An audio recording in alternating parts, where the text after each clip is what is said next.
Almendra, Song Won-pyun. Segunda parte. 19. Iba todos los días al sanatorio a ver a mamá, que permanecía inmóvil y respirando acompasadamente. Había sido trasladada a una sala de 6 camas después de pasar un tiempo en cuidados intensivos. Todo lo que hacía cuando iba a verla era quedarme sentado junto a ella tomando el sol.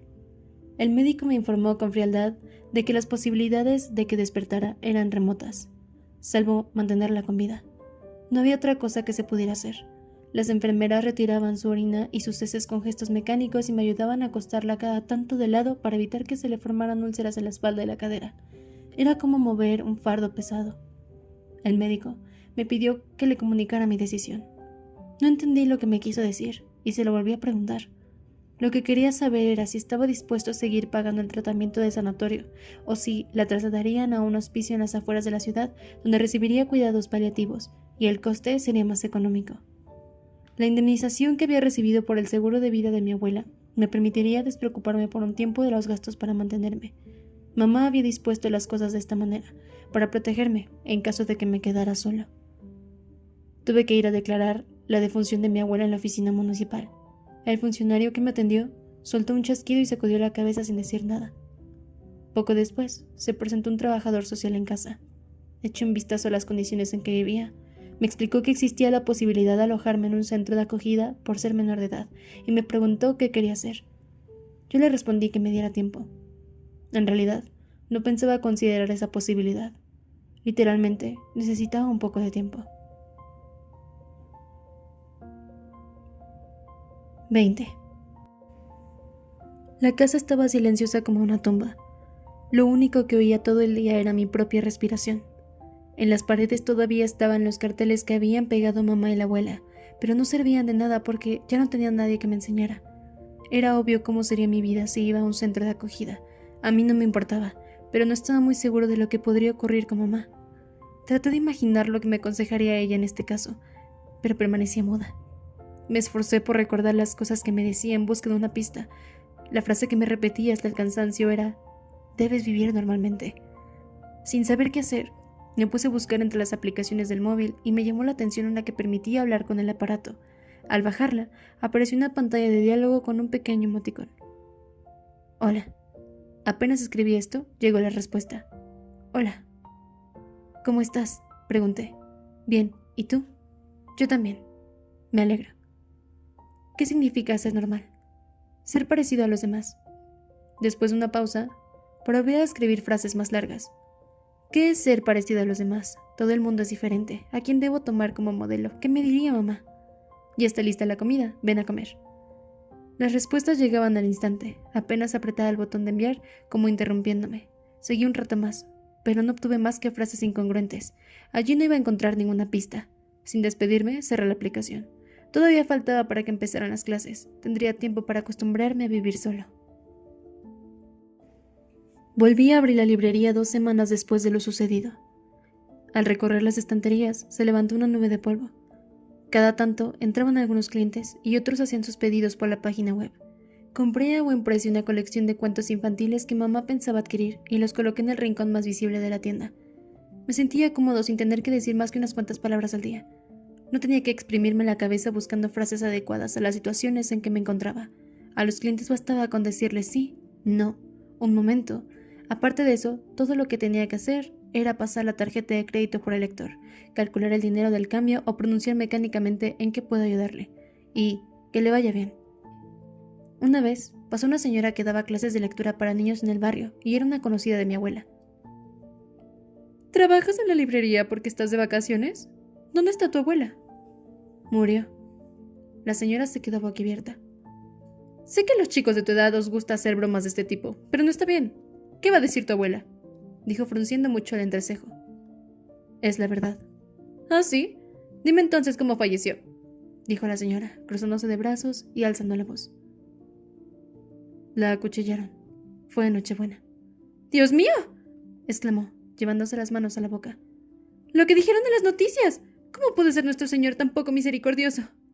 La señora hizo la señal de la cruz y salió a toda prisa de la tienda, como si yo estuviera apestado y no quisiera contagiarse. «Espere», la llamé. deteniéndola. «No ha pagado». A la señora se le subieron los colores hasta la coronilla. Después de que se marchara, me puse a pensar qué le habría gustado a mamá que yo dijera en esta situación. A juzgar por la reacción de la señora, había cometido un error, pero no tenía la menor idea de cuál había sido ni cómo corregirlo. ¿Debería haberle dicho que la abuela se fue de viaje? No, porque esa señora Cotilla habría seguido haciendo más y más preguntas. ¿No debería haberle cobrado el libro? Eso tampoco entraba dentro de lo razonable. Decidí confiar en el refrán que dice: malo es callar cuando conviene hablar, y traté de convencerme de que había hecho bien. De todas maneras, lo mejor era hablar lo menos posible, aunque no estaba muy segura de cuánto era ese lo menos posible. De repente, me acordé de un libro. Mi abuela, que todo lo que leía eran los letreros de la calle, lo había leído por casualidad y le había gustado. Me costó un poco encontrarlo. Era un libro de bolsillo, no más grande que la palma de mi mano, y costaba 2.500 wones cuando salió en 1986. Se trataba de una antología de cuentos de Hyun Jin-yeon, y el relato en cuestión era La Gobernanta B y las cartas de amor. Todas las noches, la gobernanta B robaba las cartas de amor de los estudiantes y las leía como si representara un monólogo, en donde ella sola hacía los papeles de hombre y de mujer. 3 estudiantes la descubrieron, pero sus reacciones fueron muy diferentes. Una se rió y se mofó de la gobernanta, la segunda dijo que le daba miedo y la tercera lloró de lástima. Era un final que no se ajustaba a las enseñanzas de mamá, pero no me disgustó. Mostraba que en este mundo no había respuestas preestablecidas. ¿No significaba eso que no siempre hacía falta responder de una manera determinada a lo que los demás decían o hacían? Puesto que todos éramos diferentes, habría alguien para quien mis reacciones anormales serían las correctas. Ponía en aprietos a mamá cuando le hacía este tipo de planteamientos. El día que hablamos de ello, se quedó un buen rato pensando, y finalmente me dijo que, cuando la historia terminaba con la estudiante que lloraba, esta era la reacción más adecuada. Pero, en el método deductivo, la conclusión viene primero. ¿La reacción correcta no sería entonces la de la primera estudiante? Le discutí. Mamá se rascó la cabeza. Sin darme por vencido, volví a preguntarle: ¿tú habrías llorado si hubieras descubierto a la gobernanta haciendo su monólogo? Entonces mi abuela se metió en la conversación. Tu madre duerme como un tronco por las noches, y no se daría cuenta si la raptaran, así que jamás se despertaría en medio de la noche. Solo podría hacer el papel de una extra que duerme en la habitación de las estudiantes. Me parecía estar escuchando la voz y la risa de mi abuela mientras la decía. De pronto, una sombra cubrió el libro. Vi un señor de mediana edad ante mí, pero desapareció enseguida dejándome un papelito sobre el mostrador. Decía que subiera a verlo al primer piso.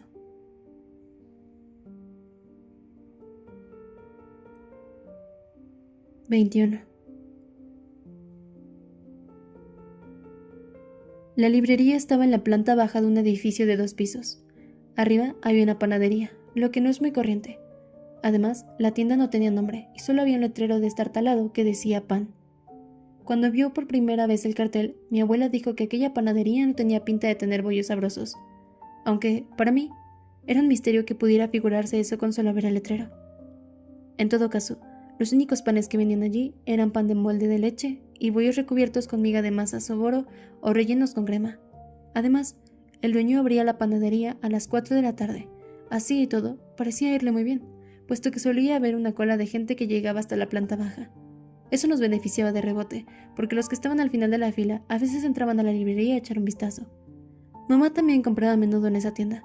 La bolsa de plástico donde traía los bollos decía Panadería de Shim Kao-jong. Ese era el nombre del panadero, pero mamá lo llamaba siempre Dr. Shim. Después de probar los bollos, la abuela no volvió a decir que no tenían pinta de ser sabrosos. A mí no me despertaba mucho entusiasmo, pero en realidad tampoco le hacía ninguna comida. De cualquier forma, era la primera vez que subía a la panadería. El Dr. Shim me ofreció un bollo relleno de crema. Al darle un mordisco, asomó una especie de abundante crema color amarillo patito. El Dr. Shim apenas pasaba los 50 años, pero tenía el cabello blanco como la nieve, por lo que aparentaba mucho más. ¿Te gusta? Tiene sabor. Bueno, menos mal que sabe a algo, dijo sonriendo. ¿Trabaja usted solo aquí?, pregunté, echando una ojeada a mi alrededor. Era un local grande, con la caja, el mostrador de panes y una mesa por todo mobiliario.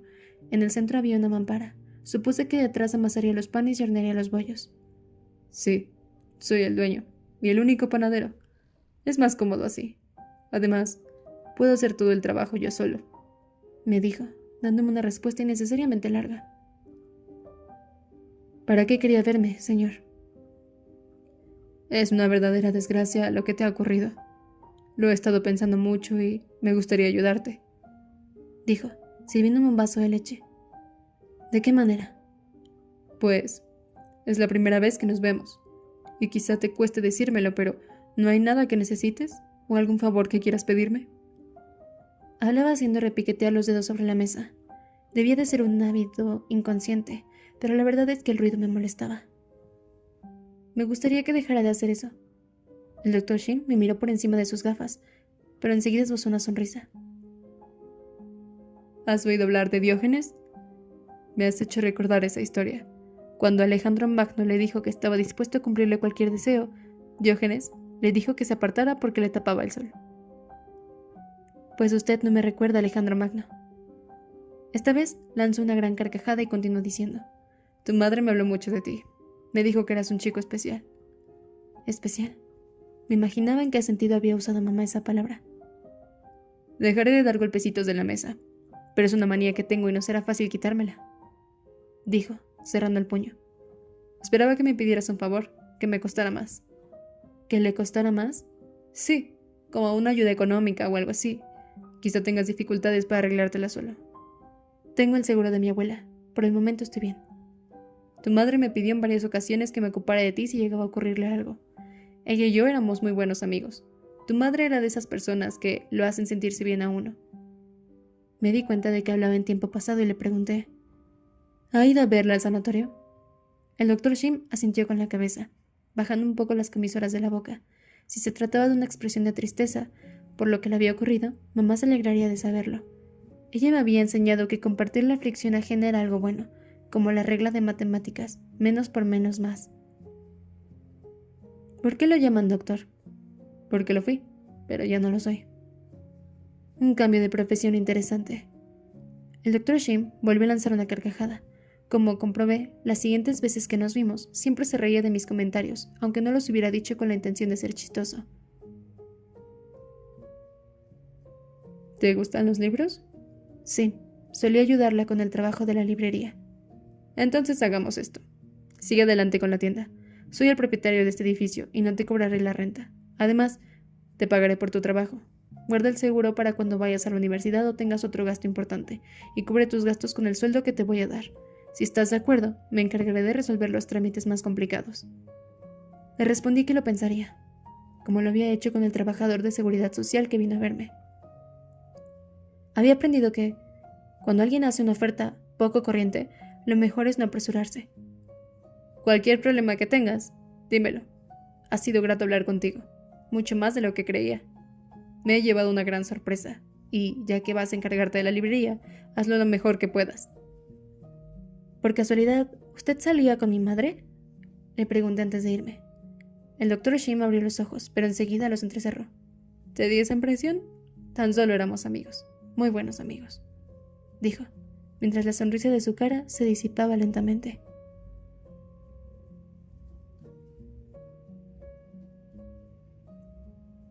«22. Decidí aceptar la oferta del Dr. Shin, pues no me pareció que representara un riesgo. Después de ese día, ya no se me presentaron más situaciones comprometidas, y la vida continúa como siempre. Siguiendo su consejo sobre la librería, dediqué mi tiempo a buscar y conseguir por internet libros en buen estado que se vendían bien o del tipo de los que preparaban para los exámenes de la administración pública. Los días muy fríos no entraba un solo cliente a la tienda, por lo que pasaba el día entero sin decir palabra. Hasta me olía mal el aliento cuando abría la boca para beber agua. Los tres seguíamos iguales en la fotografía enmarcada que estaba en un rincón de mi escritorio. Madre e hija se reían, mientras yo permanecía inexpresivo. A veces me dejaba llevar por la vana fantasía de que mamá y la abuela se encontraban de viaje. Un viaje inacabable. Ellas constituían todo mi universo, pero ahora que no estaban, debía aprender que existían otras personas en el mundo. Fueron apareciendo en mi vida una a una y lentamente. La primera de ellas fue el Dr. Shin. A veces pasaba por la librería para dejarme unos bollos o me apretaba el hombro para decirme que debía ser fuerte. Y eso que yo no me sentía debilitado. Cuando caía la tarde iba a ver a mamá. Ella permanecía acostada en la cama como la bella durmiente del bosque. ¿Qué querría que hiciera en esta situación? ¿Que me quedara junto a ella todo el día y cada tanto la cambiara de posición? Probablemente no. Lo que querría era que fuera al colegio, puesto que en eso consistía la vida normal de un chico de mi edad. Fue por esta razón por lo que decidí perseguir mis estudios. El viento gélido fue atemperándose. Cuando pasó San Valentín y se aproximó el año nuevo lunar, la gente comenzó a vestirse con abrigos menos gruesos, y yo terminé secundaria. Como todos, iría a otro colegio para comenzar el bachillerato. Tendría que asistir a clase todos los días y me encontraría con profesores y compañeros nuevos. Fue entonces cuando mi vida comenzó a cambiar. 23. El nuevo colegio era un centro mixto de unos 20 años de antigüedad. No destacaba por enviar a muchos chicos a las mejores universidades, pero tampoco tenían mala fama los estudiantes ni el colegio en sí. El Dr. Shem me ofreció a ir conmigo al acto de inicio de clases, pero rehusé y contemplé desde lejos un evento que no tuvo nada de especial. El edificio era de color rojizo, y le habían hecho arreglos y remodelaciones durante las vacaciones. Olía intensamente a pintura y a materiales de construcción. Además, no estaba acostumbrado al uniforme y lo sentía rígido e incómodo. Al día siguiente de comenzar las clases, la tutora me llamó aparte. Enseñaba química. Era su segundo año en la docencia y tendría solo unos 10 años más que yo. Más que sentarse, se tiró en el viejo sofá de color violeta que había en la sala de profesores. Se levantó una nube de polvo, por lo que tosió un par de veces llevándose el puño a la boca, y por último se aclaró la garganta con un ahem. En el colegio era una profesora, pero probablemente en su casa sería la menor, la niña mimada de sus padres. Después de una sucesión de molestas tosecillas, habló por fin con tono animado. «Lo has pasado muy mal, ¿no es cierto? ¿Cómo puedo ayudarte?» Parecía estar al tanto de lo que me había sucedido. El psicólogo y el abogado que habían atendido a los familiares de las víctimas debían de haber llamado a la escuela. «Estoy bien», le contesté de inmediato. No debió de ser la respuesta que esperaba porque extendió a todo lo ancho las comisuras de la boca y alzó ligeramente las cejas.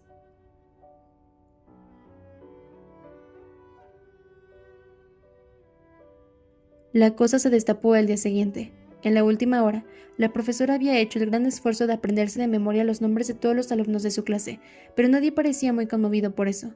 Su afán solo le sirvió para decir: «Fulano, cállate, Mengano, siéntate en tu sitio», y cosas así. Era evidente que no tenía mucho talento para ganarse la buena voluntad de los estudiantes. Además, intercalaba aquel «ejem» todo el tiempo cuando decía algo, pues tenía el hábito de soltar una tosecilla falsa cada 3 segundos. «Otra cosa, chicos», exclamó de pronto la profesora alzando la voz. «Un compañero ha vivido una experiencia muy dolorosa. Perdió a toda su familia la Navidad pasada. Demos un aplauso para darle ánimo. Seon Jung-hae, levántate, por favor». Hice lo que me pedía. «Jung-hae, mucho ánimo», exclamó, y levantando en alto los brazos, se puso a aplaudir. Parecía una de esas personas que trabajaban detrás de las cámaras en los estudios de grabación para indicarle al público cuándo batir palmas. La reacción de mis compañeros no pudo ser más tibia. Aplaudieron con desgana y algunos solo simularon hacerlo. Se oyeron algunas palmas gracias a unos cuantos que lo hicieron de verdad, pero me pagaron enseguida. Lo que sí sentí fueron docenas de pares de ojos fijos en mí, en medio del silencio casi sepulcral que siguió a continuación. Me equivoqué al responderle que estaba bien cuando la profesora me preguntó al día anterior si había algo que pudiera hacer por mí. Debería haberle dicho que su indiferencia era la mejor ayuda que me podía proporcionar. 24. No hizo falta mucho tiempo para que empezara a correr los rumores sobre mí. Antes de terminar de escribir Navidad en la casilla de búsqueda del navegador de Internet, automáticamente aparecían frases como «cruel asesinato en Navidad» o «espantoso crimen en Navidad». Tampoco era difícil encontrar artículos de prensa sobre el muchacho de 16 años que había perdido a su madre y a su abuela a la vez. La foto del velatorio estaba pixeleada, pero lo habían hecho de manera tan tosca que cualquiera que me conociese podía reconocerme. Las reacciones de mis compañeros fueron diversas. Algunos me señalaban con el dedo cuando me veían aparecer en el pasillo, o se ponían a cuchichear sin amagues cuando me veían pasar. Pero también estaban los que se veían a sentar a mi lado, y me daban conversación a la hora de la comida, y si giraba la cabeza en clase, siempre me encontraba con los ojos de alguno que me estaba observando. Un día, uno de los chicos me hizo la pregunta que todos hacían. Habíamos terminado de comer, y estábamos volviendo al aula. Vi que se agitaba una pequeña sombra en la ventana del pasillo. Era una rama, con un botón amarillo de forsythia en la punta que chocaba contra el vidrio. Me acerqué. Abrí la ventana y torcí la rama hacia el lado contrario para que recibiera mejor el sol. Fue entonces cuando resonó una voz por todo el pasillo. «Oye, ¿qué sentiste cuando murió tu madre ante tus ojos?». Me volví hacia la voz. Era un chico de complexión pequeña. A menudo contestaba de mala manera a los profesores y disfrutaba viendo las reacciones que desencadenaba con sus gestos y palabras. En todas partes, siempre hay alguno así. Mi madre no murió. La que murió fue mi abuela. Al oír mi respuesta, lanzó una exclamación de satisfacción por lo bajo. Luego echó un vistazo a su alrededor y se puso a reír con algunos que le devolvieron la mirada. ¿Ah, sí? Perdona. Entonces te lo preguntaré de nuevo. ¿Qué sentiste cuando viste morir a tu abuela? Las chicas que estaban a su alrededor reprobaron su conducta con frases como ¿qué te pasa? Y ¿qué haces? ¿Qué? ¿No os interesa saberlo? Preguntó el chico, alzando los hombros y mostrando las palmas, pero bajando un poco la voz. ¿Queréis saberlo? Pregunté, pero nadie respondió. Todos se quedaron callados. Pues no sentí nada. Cerré la ventana y entré en el aula. De inmediato estalló un gran alboroto, pero ya era imposible volver atrás en el tiempo.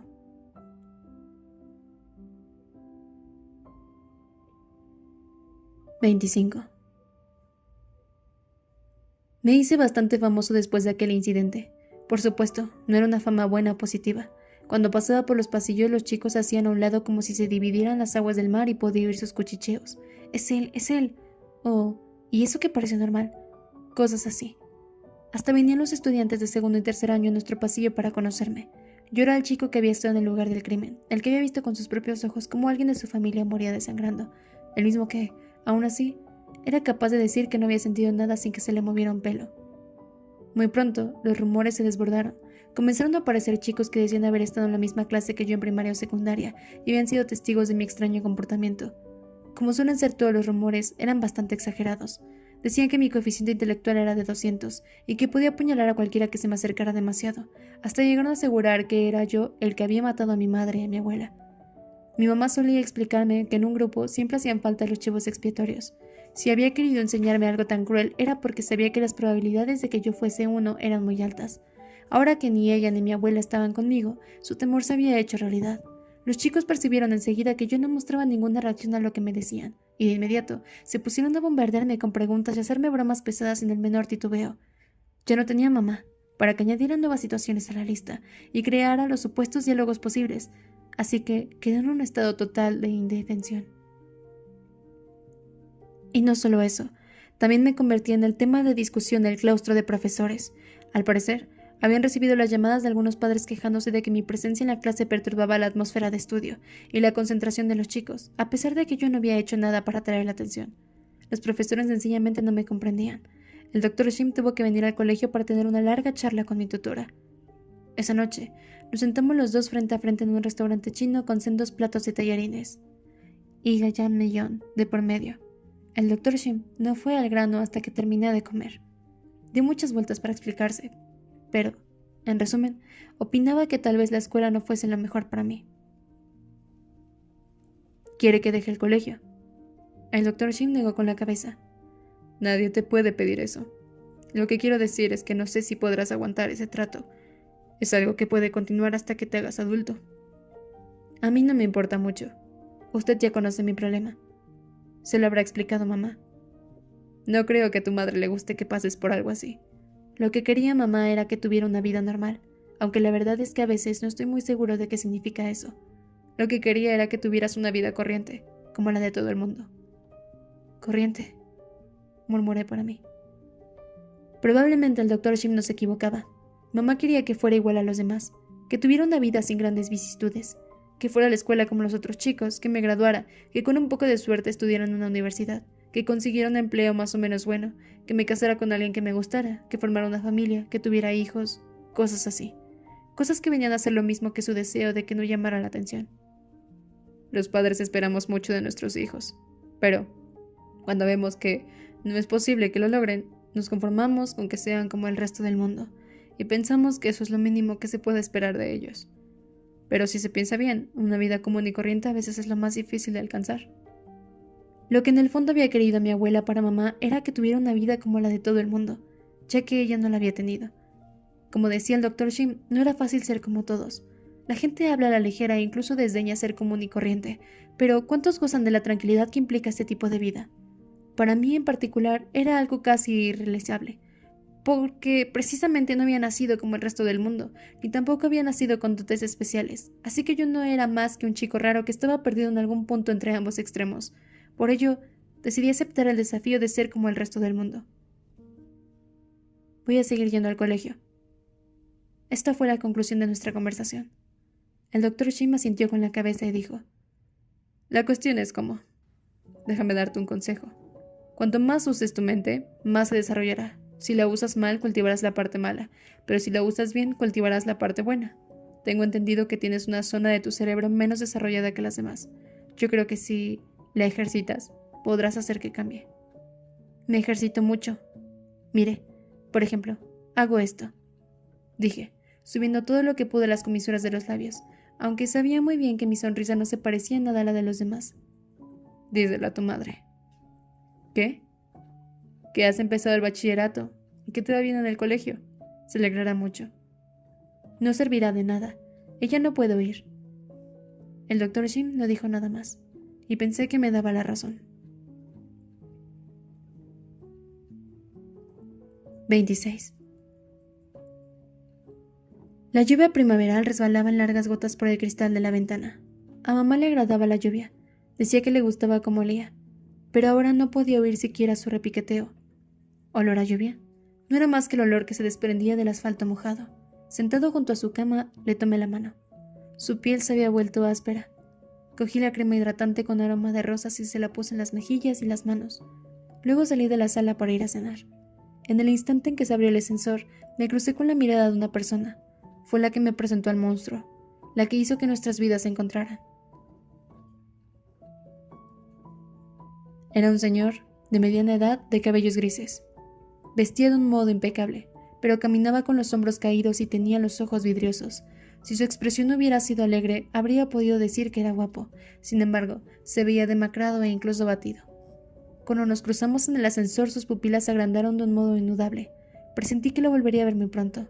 Por supuesto, soy consciente de que el verbo presentir no va bien conmigo, puesto que no puedo decir que lo haya sentido literalmente. Pero si se piensa, los presentimientos no nacen de la nada. Los hechos que experimentamos en la vida diaria se van acumulando en el cerebro y son clasificados en condiciones resultados. Cuando nos encontramos en una situación similar a otra, ya experimentada bajo determinadas condiciones, inferimos el resultado sin darnos cuenta. En otras palabras, los presentimientos son datos que se derivan de cosas muy concretas. Del mismo modo que sabemos que si metemos una fruta en la licuadora, obtendremos su zumo. La forma que me miró aquel señor fue lo que provocó que me surgiera ese presentimiento. Lo había visto a menudo en el sanatorio, ya fuera en el restaurante o en los pasillos, cuando me daba la vuelta porque tenía la impresión de que alguien me estaba mirando. Indefectiblemente era él. Parecía observarme, o querer decirme algo. Por eso lo saludé con mucha naturalidad el día que apareció en la librería. Hola, ¿cómo le va? El señor hizo un ligero movimiento de cabeza y se puso a mirar los libros en las estanterías. Sus pasos eran lentos y pesados. Pasó por la sección de filosofía y se quedó un buen rato en la de literatura, hasta que sacó un libro y se acercó a la caja con él en la mano. Me sonreí ampliamente, pero por alguna razón no me miraba a los ojos. Mamá me había dicho que eso sucedía cuando uno estaba nervioso por algo. Me tendió el libro y me preguntó el precio.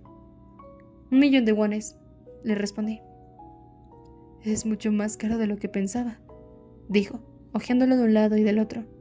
¿Tiene ese precio por alguna razón especial? No se trata de una primera edición, además es una traducción, así que aunque lo fuera, no importaría mucho. El libro en cuestión era de Mian. Sí, pero de todas maneras vale 1.000.000 de wones. Ese libro era de mamá. Había estado en un estante de su escritorio desde la secundaria. Era el libro que le había provocado el deseo de escribir, y no pensaba venderlo bajo ningún concepto. Me pareció muy significativo que eligiera justo ese libro. El señor lanzó un profundo suspiro, parecía no haberse afeitado en varios días porque le asomaba la barba. Voy a presentarme primero. Mi nombre es John Kwon-ho. Soy profesor de administración empresarial en una universidad. Puedes encontrar mis datos en internet. No lo digo para presumir, sino para que sepas que soy una persona de confianza. Sí, lo conozco. Lo he visto varias veces en el sanatorio. Me alegro de que me reconozcas, dijo, suavizando la expresión. Me he entrevistado con tu tutor, el Dr. Shim. Me contó por lo que has pasado. También me ha dicho lo especial que eres. Me animó a que hablara directamente contigo y por eso he venido. Es que quisiera pedirte un favor. ¿Un favor? No sé por dónde empezar, dijo, después de una pausa. Si quiere que le haga el favor, tiene que decírmelo primero. Eres un chico muy lúcido, como me han dicho, dijo, esbozando una breve sonrisa. ¿Cómo está tu madre? Yo tengo a mi mujer enferma. Le queda muy poco tiempo de vida, quizás solo unos días. Su espalda se fue arqueando como un camarón. Respiró hondo y retomó lo que estaba diciendo. Me gustaría pedirte dos cosas. Una es que me acompañes a ver a mi esposa. La segunda... Se detuvo para tomar aire otra vez. ¿Podrías simular delante de ella que eres nuestro hijo? No será difícil, solo tienes que repetir unas cuantas palabras. Yo te las diré. No era una petición muy corriente. Nunca había oído algo así, y me pareció muy raro. Le pregunté la razón para hacer semejante cosa, pero en lugar de responderme se levantó y dio una vuelta por la librería. Parecía ser del tipo de persona que necesita tomarse su tiempo para poder hablar. Nuestro hijo desapareció hace 13 años, se explicó por fin. Hicimos todo cuanto estuvo a nuestro alcance para encontrarlo, pero fue inútil. No nos faltaba el dinero y yo me convertí en profesor titular muy joven. Poco después de que volviera de estudiar fuera, mi esposa también tenía una carrera envidiable. Ambos teníamos eso que la gente llama éxito, pero todo cambió cuando perdimos a nuestro hijo. Nuestra relación se rompió y ella enfermó. Para mí tampoco han sido fáciles estos años. No sé por qué te estoy contando todo esto. ¿Y entonces? Lo interrumpí, temiendo que su relato se hiciera muy largo. Hace poco recibí una llamada avisándome de que había un chico que podía ser mi hijo, así que fui a verlo. Hizo otra pausa y se mordió con fuerza el labio inferior. Me gustaría que mi esposa viera a su hijo antes de que se vaya de este mundo. El hijo que siempre ha deseado, dijo, haciendo mucho énfasis en las últimas palabras. ¿El chico que encontró no es su hijo? Me cuesta... Es difícil de explicar, concluyó bajando la cabeza. ¿Y por qué yo? Mira esta foto. Me tendió una hoja de papel. Era un volante pidiendo ayuda para dar con el paradero de un niño. Junto a la foto de un pequeño que tendría unos 2 o 3 años, había otra que permitía suponer su aspecto actual. No lo podría asegurar, pero podría decirse que se parecía a mí. No con exactitud, pero sí que tenía un aire semejante. ¿El chico que encontró no tiene este aspecto? Volví a preguntar, pues no comprendía sus razones. No, de hecho, es parecido a la foto. O sea que se parece a ti. El problema es que el chico no está en situación de ver a mi esposa. Te lo pido, hazme el favor. Haré que trasladen a tu madre a una sala mejor. También le pondré una cuidadora. Aparte de esto, haré cualquier cosa que me pidas si estás en mis manos. Se le llenaron los ojos de lágrimas. Como siempre, le conté que necesitaba tiempo para pensarlo. No me había mentido. Pude encontrar fácilmente en internet información sobre su trabajo, su familia y su hijo perdido. Me acordé de que mi abuela solía decir, si no causa perjuicio, es mejor ayudar. Cuando vino a verme de nuevo al día siguiente, le dije que sí, que lo haría. Sin embargo, si hubiera conocido a Goni antes, no habría aceptado, pues por culpa de esta decisión, sin querer, le robé algo para siempre. 27. Toda clase de flores adornaban la habitación, que estaba cálidamente alumbrada por lámparas encendidas en varios lugares. Era muy diferente de la sala para 6 donde estaba mamá. No parecía que estuviera en un sanatorio, sino en una habitación de hotel de 5 estrellas como las de las películas. A la señora debía de gustarle mucho las flores. La cabeza me daba vueltas debido al perfume que desprendían. El empapelado de las paredes también era de flores, y me mareaba la vista. Tenía entendido que no se permitían flores en los sanatorios, pero al parecer hacían algunas excepciones. El profesor John se acercó con lentitud a la cama de la enfermera llevándome del codo. Rodeado de tantas flores, la mujer producía la impresión de estar ya en un ataúd. Cuando me asomé, tenía la cara de los pacientes terminales que había visto en las películas. Ni siquiera el sol que entraba por la ventana lograba alejar la sombra cenicienta de su rostro. De pronto, extendió hacia mí su brazo flaco como una rama y me tomó la mejilla con una mano sin vida. «¿Eres tú, Isu, mi hijo, mi precioso hijo? ¿Por qué has tardado tanto en venir?», dijo, mientras le escurrían las lágrimas. Me pregunté de dónde sacaría las fuerzas para llorar de esa manera. Cada vez que se sacudía con sus sollozos, parecía que quedaría reducida a un montón de polvo y desaparecería.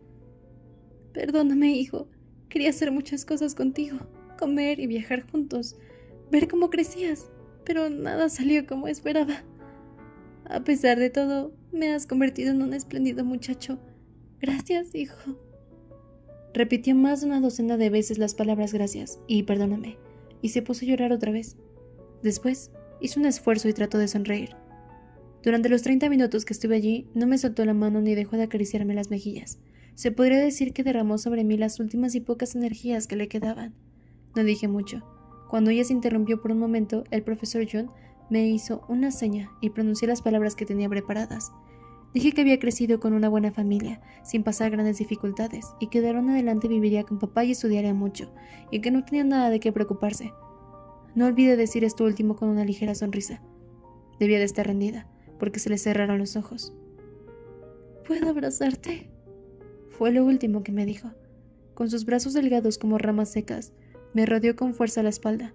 Me abrazó tan fuerte que me sentí cogido por una trampa imposible de escapar. Incluso pude percibir los latidos de su corazón y el calor de su pecho. Un rato después, se bajaron sus brazos. Se ha dormido, dijo la enfermera, que estaba a su lado. 28. La señora había sido una periodista reconocida. Era una cronista arriesgada y enérgica. Escribía artículos agudos y dejaba con la boca abierta a sus entrevistados con preguntas que otros nos animaban a hacer. Sin embargo, estaba tan ocupada que, muy a su pesar, tenía que dejar a su hijo al cuidado de otras personas. Ese día, se tomó la tarde libre y llevó a su niño a un parque de atracciones. Subió a un carrusel con el pequeño en brazos. El sol estaba tibio y el paseo no pudo ser mejor. Sonó el móvil. El niño quería dar otra vuelta, pero lo tomó de la mano y se bajaron. Fue una conversación breve, pero cuando terminó la llamada, el niño ya no estaba. Ni siquiera recordaba haberlo soltado.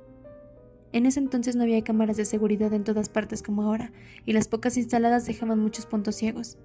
A pesar de que la policía llevó a cabo una larga investigación, no pudieron encontrar al niño. El matrimonio hizo todo lo que estuvo a su alcance, pero la esperanza de dar con él fue disminuyendo con el paso de los meses. Rezaban para que por lo menos estuviera vivo, y en manos de buenas personas. Pero lo cierto es que sufrían día y noche imaginando las cosas más terribles. La culpa no dejaba de atormentar a la señora, que concluyó que el éxito que había perseguido no era más que un engañoso espejismo. Estos oscuros pensamientos le fueron enfermando. En el fondo, el profesor John le echaba la culpa de la desaparición del niño, pero tenía miedo a la soledad, y no quería perderla también a ella. Sin embargo, un buen día dejó de reconfortarla diciendo que el niño volvería con ellos algún día, como hacía al principio. Poco antes de conocerme, había recibido una llamada de una institución de acogida. Cuando le dijeron que había un chico que podía ser su hijo, se presentó de inmediato en el lugar y se reencontró con él después de 13 años. Sin embargo, aquel chico no podía reunirse con su madre en las circunstancias actuales, pues no era otro que Goni. 29. Quizá de verdad gastó en mí sus últimas energías, porque la señora entró en coma después de mi visita y falleció unos días después. El profesor John me transmitió la noticia en un tono solemne y seco. No creo que muchas personas sean capaces de dar la noticia de la muerte de un ser querido de esa manera. Solo quienes tienen un desperfecto en la cabeza como yo, o quienes hace mucho que se despidieron en sus corazones. No sé por qué asistí al funeral. En realidad no era necesario, pero lo hice. Tal vez porque la señora me había abrazado con demasiada fuerza. El velatorio de mi abuela fue completamente diferente. Además de la confusión que reinaba por ser un funeral colectivo, yo era el único pariente de pie frente a su fotografía. En cambio, el velatorio de la señora parecía una reunión de viejos amigos que no se veían desde hace tiempo. Todos estaban impecables y bien vestidos, tenían profesiones y la forma de hablar propia de la que se conoce como personas cultas. También se llamaban mutuamente con títulos como profesor, doctor, presidente, director y otros por el estilo. La foto de la difunta no se parecía nada a la señora que yo había conocido. Sus labios tenían color, sus cabellos eran abundantes, tenía los pómulos carnosos y redondeados, y sus ojos brillaban como velas encendidas. Además, parecía demasiado joven. ¿Por qué habrían utilizado una fotografía de cuando tendría poco más de 30 años? Como si se hubieran percatado de mi intriga, el profesor John me explicó lo siguiente. Así era antes de que perdiéramos a nuestro hijo. Después de aquello, nunca más volvió a tener una expresión parecida. Ella misma quiso que utilizara esa foto.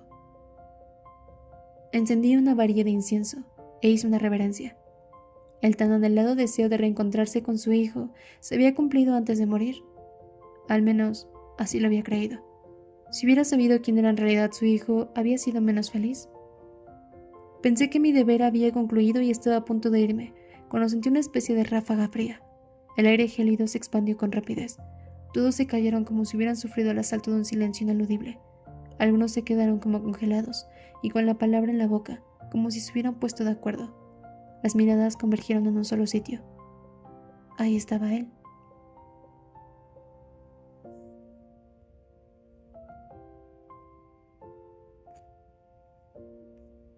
«30. Un chico muy delgado y bajo permanecía de pie con los puños cerrados. Sus brazos y piernas eran desproporcionalmente largos, pero parecía musculoso.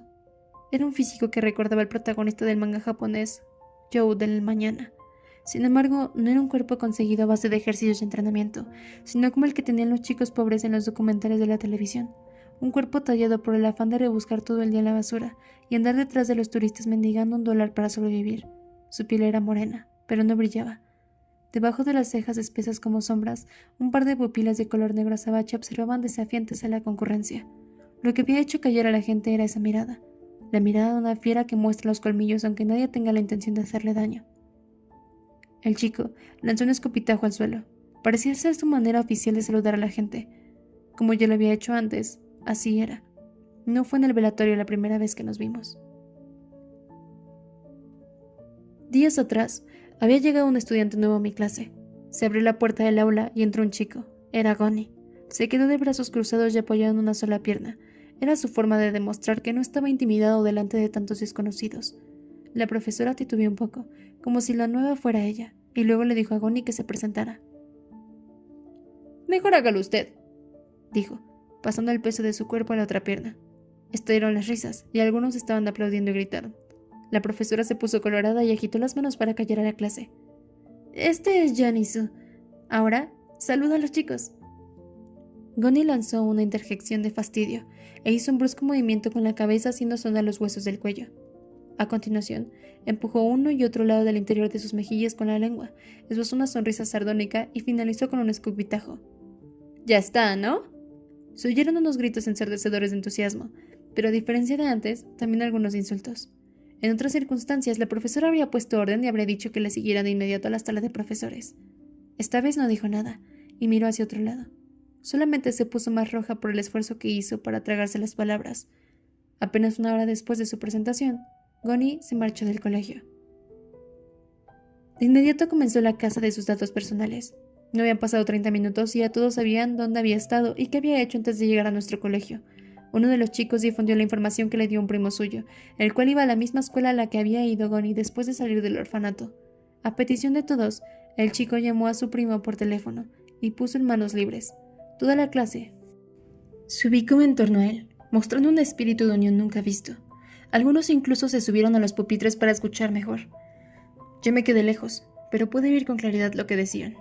«¡Es un delincuente! Salvo matar a alguien, debe de haber hecho de todo». Uno de ellos se dio la vuelta y se mofó de mí riéndose a carcajadas. Tonto, ¿qué vas a hacer ahora? Has pasado la historia ahora que llegó el nuevo». Todos guardaron silencio cuando Gonnie entró al aula al día siguiente y se dirigió tranquilamente hacia su asiento. Los chicos miraron hacia otro lado, bajaron la cabeza como si estuvieran concentrados leyendo. Cuando parecía que se iba a sentar, Gonnie tiró su mochila sobre el pupitre. «¿Quién ha sido?», preguntó furioso, como si estuviera muy al tanto de lo que había pasado del día anterior. «¿Quién ha sido el que ha archivado mis datos personales? Será mejor que se levante solito». Una ligera vibración recorrió el aire. El chico que difundió la información se levantó temblando. «No, es que mi primo me dijo que te conocía», dijo, con un hilo de voz. Gonnie volvió a empujar las mejillas con la lengua y se sentó en su sitio. «Pues gracias. Ya no hace falta que diga quién soy. Me has ahorrado el trabajo». El día que me enteré del fallecimiento de la esposa del profesor John, Gonnie faltó a clase, aduciendo la muerte de un familiar para justificar su inasistencia.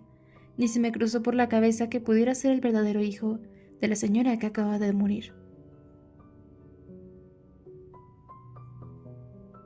31. Abriéndose paso entre la gente, Gonny se puso ante la fotografía de su madre. Siguiendo las indicaciones del profesor John, encendió una varilla de incienso, llenó una copa de licor e hizo una reverencia. Sus movimientos fueron demasiado rápidos. Se levantó de golpe sin realizar la segunda reverencia, y en su lugar hizo un ligero ademán con la cabeza. El profesor John le dio un pequeño empujón en la espalda para que lo hiciera, pero Gonny rechazó el contacto y desapareció. A petición del profesor John, me quedé a comer. La comida era parecida a la que preparaba mamá en las festividades tradicionales. Sopa caliente, frituras, pasteles de arroz y frutas. Debía de tener hambre, porque comí con ganas. A veces la gente no se da cuenta del tono de su voz cuando habla de otras personas. Piensa que lo está haciendo en voz baja, pero siempre hay alguien que oye, aquí y allá. No hicieron más que hablar de Gonny mientras yo comía. Decían que se presentó el segundo día del velatorio porque en realidad no quería venir, que había preparado una buena apenas salir del orfanato, que otro chico había hecho el papel de hijo ante la difunta y muchas otras cosas más. Yo permanecí sentado en un rincón y de espaldas a todos. No sé por qué, pero pensé que era lo mejor. Cuando se hizo de noche y se fue la mayoría de la gente, Gonny apareció de nuevo. Me clavó los ojos como señalándome y vino a sentarse a mi mesa sin quitarme la vista. Comió en silencio. 2 porciones de sopa de ternera picante con arroz y, secándose el sudor de la cara, me dijo: ¿Eres tú el cabrón que hizo pasarse por mí? No hizo falta contestarle, pues siguió hablando sin esperar mi respuesta. Te esperan tiempos difíciles, aunque también puede que sea divertido. Lanzó una risita y se levantó de la mesa. Al día siguiente, supe que me había querido decir.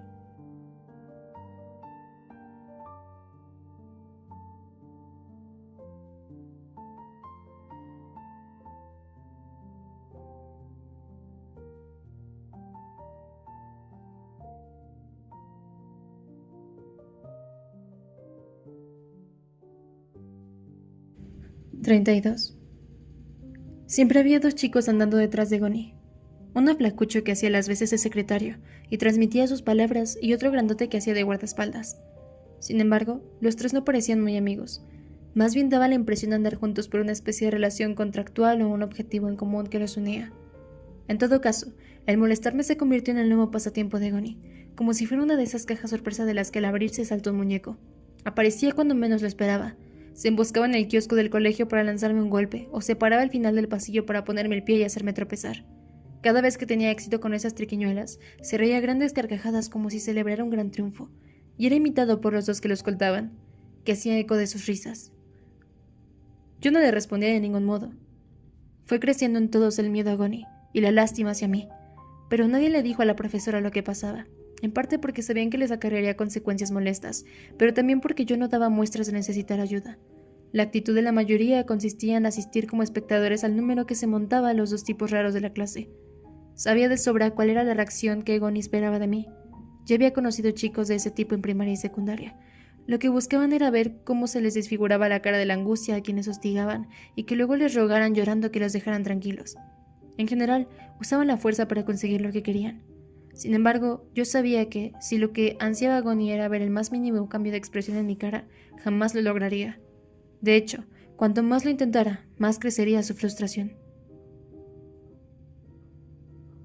Pasado un tiempo, pareció darse cuenta de que el blanco de sus maldades no era como los demás. Siguió molestándome, pero ya no se lo veía tan segura. ¿Se habrá achicado? Hasta parece nervioso, cuchicheaban los chicos por lo bajo. Cuanto más indiferente me mostraba y cuanto más tiempo pasaba sin pedir ayuda a nadie, más crecía la tensión en el ambiente. Gonny debió de cansarse porque, un tiempo después, en lugar de hacerme tropezar todos los días o darme golpes en la cabeza, me retó oficialmente a un duelo. Apenas se marchó la profesora del aula al acabar las clases, su compinche flacucho fue corriendo a la pizarra y empezó a escribir con letras torcidas: «Mañana después de la comida delante de la incineradora». «Estás advertido, así que elige. No aparezcas si no quieres que te muela a golpes. Sabré que te has acobardado y no te volveré a molestar, pero si se te pasa por la cabeza venir, es mejor que te prepares», dijo Gonny, alzando la voz y con tono amenazador.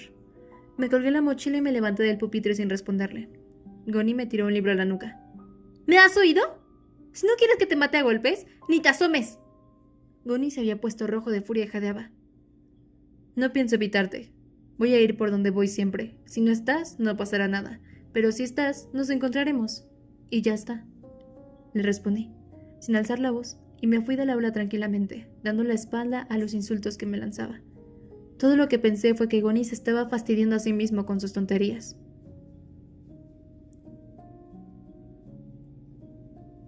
33. El colegio entero supo de nuestro duelo. Todos estaban alborotados desde la mañana, y no hacían más que hablar de lo que iba a suceder después de comer. ¡Ah, no pasa el tiempo!, exclamaba alguno, y otro replicaba, ¿te parece que John ya va a ir? También estaban quienes hacían apuestas acerca del ganador. Yo asistía a todas las clases como de costumbre. Para mí el tiempo no transcurría ni más rápido ni más lento, sino como siempre. Al término de la cuarta hora sonó la campana que anunciaba la hora de la comida. Nadie se sentó a mi lado en el comedor. Hasta ahí todo era igual que siempre. Cuando me levanté de la mesa después de comer, vi a varios que se levantaron también. Al empezar a moverme, se sumaron muchos más. Salí del comedor. El camino más corto para ir a las aulas era pasando por la incineradora. Me puse a andar hacia allí, con pasos lentos. Gonny estaba solo, sin sus compinches. Le pegaba la pila de leña con el pie, pero dejó de hacerlo en cuanto sintió que me aproximaba. Todavía nos encontrábamos lejos, pero pude ver cómo cerraba sus puños. A medida que se fue acortando la distancia entre ambos, los chicos que me seguían se dispersaron. Gonny tenía una cara difícil de descifrar. Para estar enfadado, se mordió demasiado fuerte el labio, y para estar triste, tenía los ojos muy abiertos. No sabía cómo leer su expresión.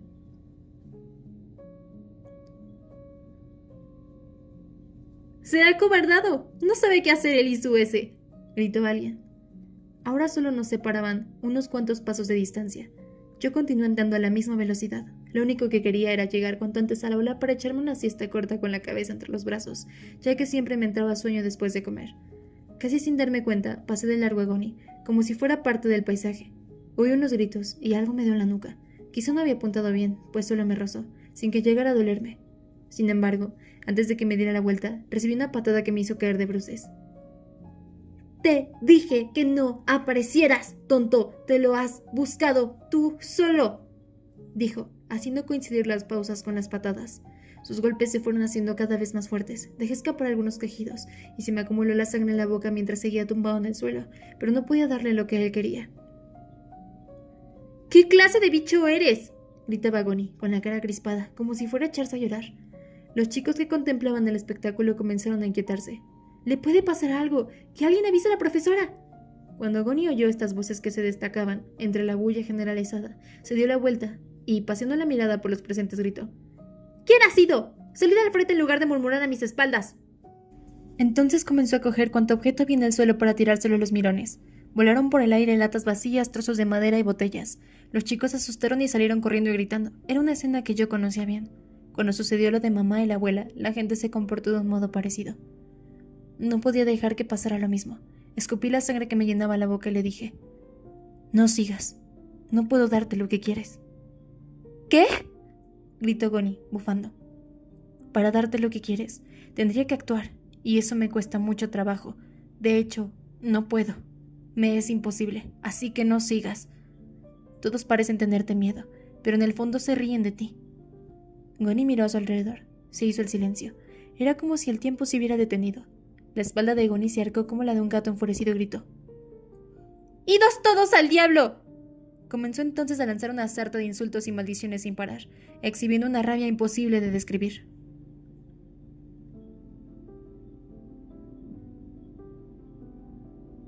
«34.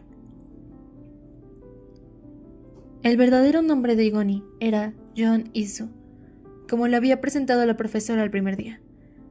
Se lo había puesto su madre, pero no se acordaba de que nadie lo hubiera llamado así alguna vez. Además, no le gustaba porque lo hacía parecer débil. De todos los nombres que había tenido, Gonny era su preferido. Se encuentra en un lugar desconocido y rodeado de gente que habla en un idioma extraño. Es tan pequeño que no tiene la menor idea de qué hace allí. Solo oye mucho alboroto y griterío. Ese es su primer recuerdo. Dice que vivió con un matrimonio de ancianos chinos en una vivienda minúscula de Dairem-dong. Lo llamaban Sheyang.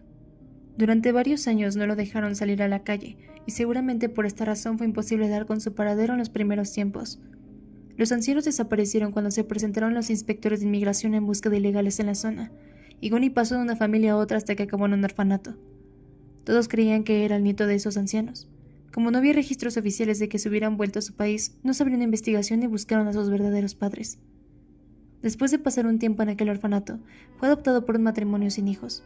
Allí lo llamaron Dongu.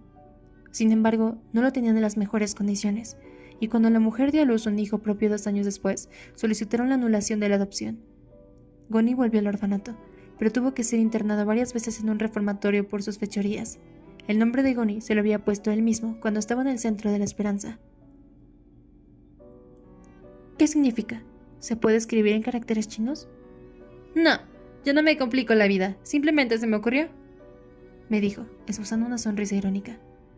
Así era Goni. Yo también estaba de acuerdo en que Goni iba mucho mejor con él que Sheyang, Donggu o Isu. Por el episodio de la incineración, lo expulsaron durante una semana. ¿Quién sabe lo que podría haber ocurrido si ese día alguien no hubiera avisado a tiempo a la profesora?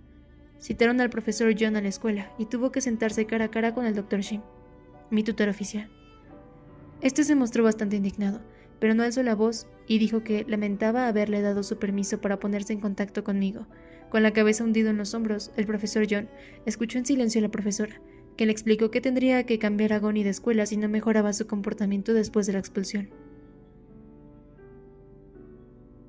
Unos días después, Goni y yo nos sentamos frente a frente en una pizzería. Sus ojos ya no hervían de furia, seguramente porque estaba con su padre. Según supe después, el profesor John lo había azotado por primera vez. Como era un caballero, tiró contra la pared el vaso que tenía en la mano, cuando se enteró de lo sucedido, y lo zurró con una vara en las pantorrillas. Sin embargo, consideró aquello como una mancha en la imagen de intelectual que se había forjado a lo largo de toda su vida, y eso dificultó aún más la relación ya de por sí incómoda entre padre e hijo. Debía de ser duro ser castigado por un padre al que no se ha visto durante más de 10 años, y para colmo, antes de llegar a intimidar o a conocerse bien. El Dr. Shim decía que el profesor John era un hombre demasiado adusto. La máxima que guiaba su vida era no causar perjuicio al próximo, y no podía soportar que alguien de su progenie se dedicara a violar sistemáticamente ese principio.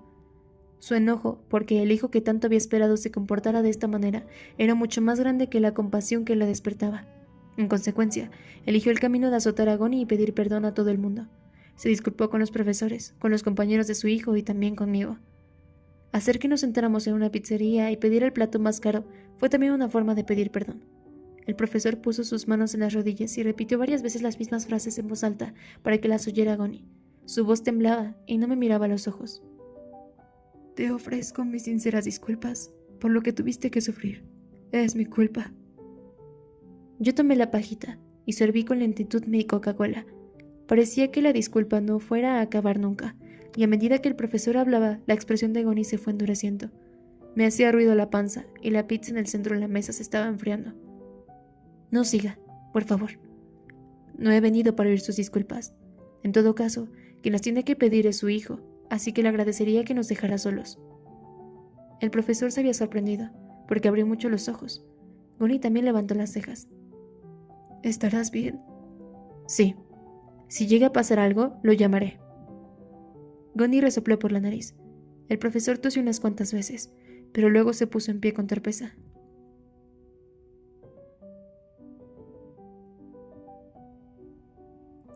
Jung Hae, seguro que lo lamento también. Tiene boca para decírmelo, señor. Está bien. Comed la pizza.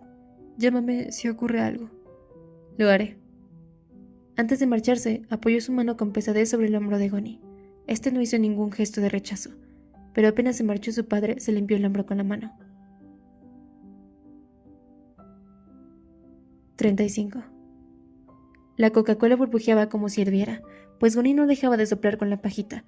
Tenía los ojos vueltos hacia el cristal del escaparate, pero, salvo algunos automóviles que pasaban de vez en cuando, no había nada para ver afuera.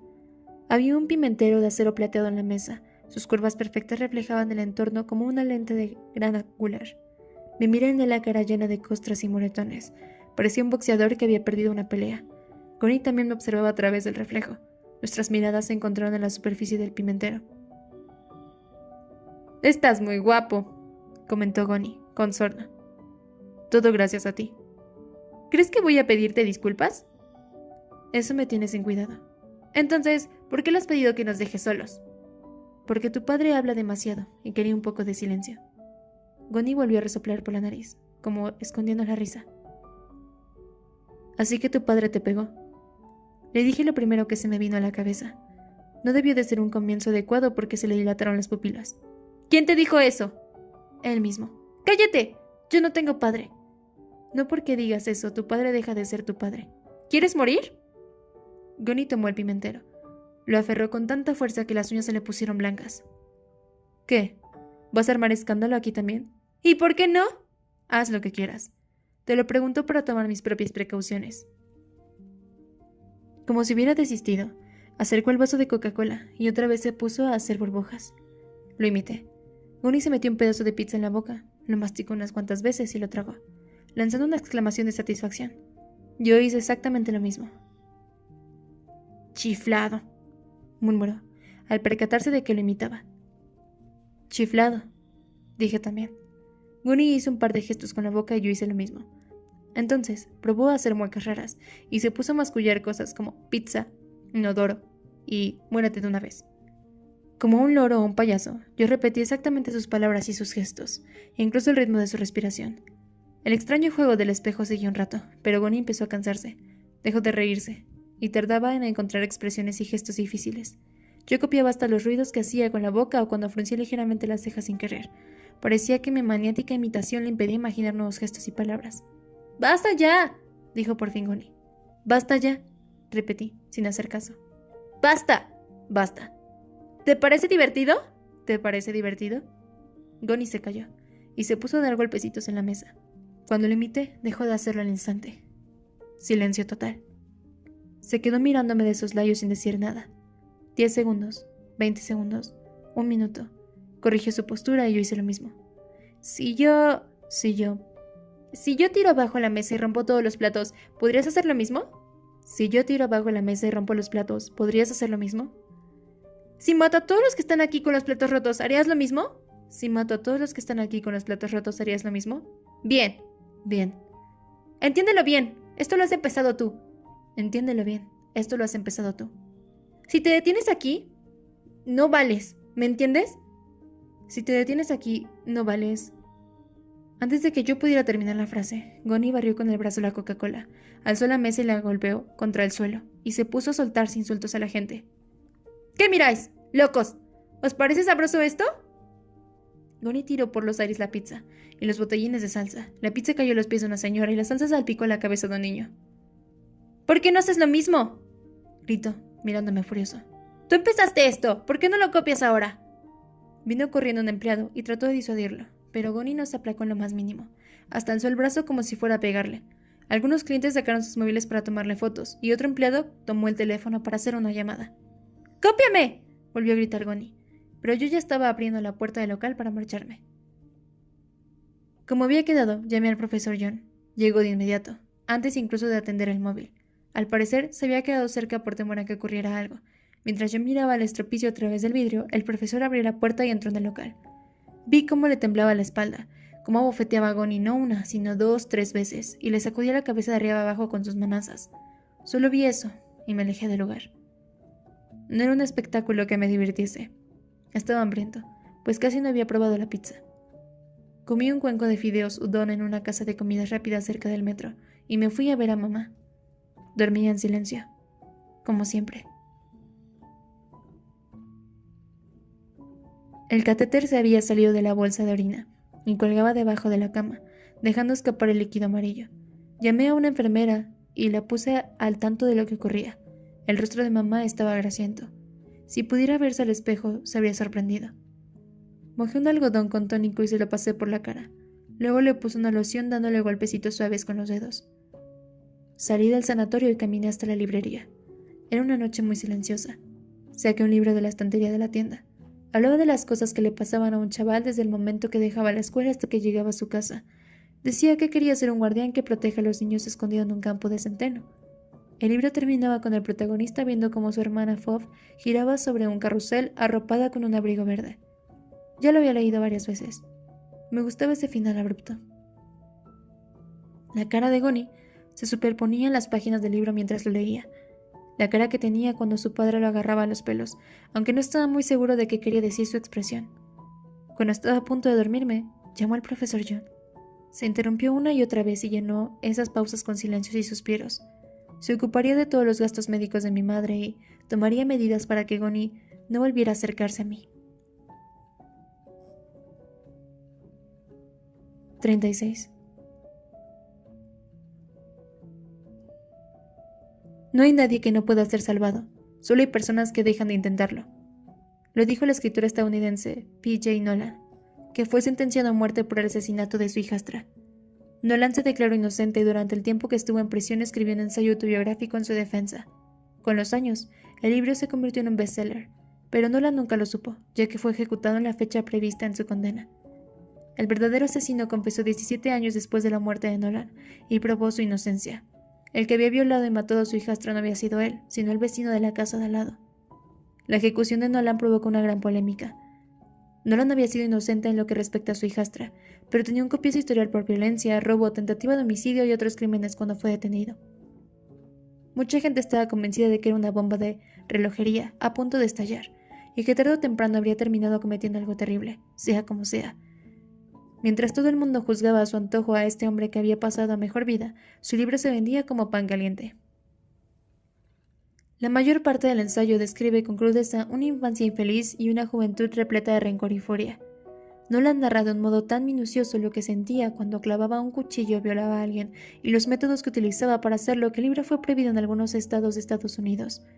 Describe los procesos de un modo increíblemente impasible, como si explicara el modo de clasificar los alimentos para guardarlos en la nevera o la manera de ordenar los papeles desperdigados metiéndolos en sobres. No hay nadie que pueda ser salvado, solo existen las personas que dejan de intentarlo. ¿Qué había querido decir con esta frase? ¿Había sido una especie de señal pidiendo auxilio? ¿Era quizá la expresión de un profundo resentimiento hacia el mundo? Gonnie y el hombre que había apuñalado a mamá y a la abuela pertenecían a la misma clase de personas que Nolan. O tal vez era yo el que se asemejaba más a Nolan. Deseaba comprender mejor las cosas que sucedían en este mundo, y para hacerlo necesitaba a Gonnie. 37. El Dr. Shim se mostraba siempre calmado aunque le dijera cosas que escandalizarían a cualquier otra persona. Así sucedió cuando le conté lo que había pasado con Gonnie en la pizzería. Fue también la primera vez que le hablé largamente sobre mí. Le expliqué que había nacido con los cuerpos amigdalinos más pequeños de lo normal y que tenía una corteza cerebral poco sensible a los estímulos. También mencioné la educación especial que solía darme mamá. El Dr. Shim agradeció mi sinceridad. Entonces, no tuviste miedo cuando Gonnie te pegaba, pero aún así sabes que eso no significa que estás valiente, ¿verdad? Quiero dejarte bien claro esto. Si algo parecido vuelve a suceder, no voy a quedarme de brazos cruzados. Mi responsabilidad es cuidar de ti. Deberías haber evitado a ese chico. Reconocí que tenía razón. Eso era exactamente lo que me había enseñado mamá. Pero, como suele ocurrir, el atleta se relaja en ausencia de su entrenador. Mi cerebro se volvía haragán. Esa era su naturaleza. Me parece estupendo que sientas curiosidad por las personas, aunque no me alegra nada que el objeto de esa curiosidad sea ese chico. En circunstancias normales me diría que no me acerque a Gonnie, ¿no es cierto? Probablemente. Si fuera tu madre, seguro que te diría eso. Quisiera conocerlo mejor. ¿Eso es malo? ¿Quieres ser su amigo? ¿Qué quiere decir? Pues que, por ejemplo, puedas hablar con él, mirándolo a los ojos con sinceridad como lo estamos haciendo tú y yo ahora. Ir a comer juntos, compartir con él lo que piensas, ofrecerle tu tiempo aunque no haya dinero de por medio. En eso consiste la amistad. No sabía que usted y yo fuéramos amigos. Ja, ja, ja. Lo somos. Espero que pienses lo mismo. Quizás un trillado, pero si está escrito que te encuentres con él, así será. El tiempo dirá si lo vuestro es o no una amistad. ¿Le puedo preguntar por qué me prohíbe que lo vea? No me gusta encasillar a las personas, ya que todos somos diferentes, y menos cuando se trata de chicos de tu edad. El Dr. Shim había sido cardiocirujano en una clínica universitaria. Hacía un gran número de intervenciones quirúrgicas y sus pacientes siempre evolucionaban favorablemente. Sin embargo, mientras él estaba muy ocupado en escudriñar los corazones de los demás, el corazón de su esposa fue enfermando poco a poco. Empezaron a hablar cada vez menos, pero él siguió sin tener tiempo para ella. Un día hicieron un viaje que había postergado. Fueron a un centro turístico en una isla tranquila y rodeada del mar azul. El Dr. Shim estaba contemplando el ocaso con una copa de vino blanco en la mano, Pensaba en todo el trabajo que le esperaba cuando volviera a la clínica.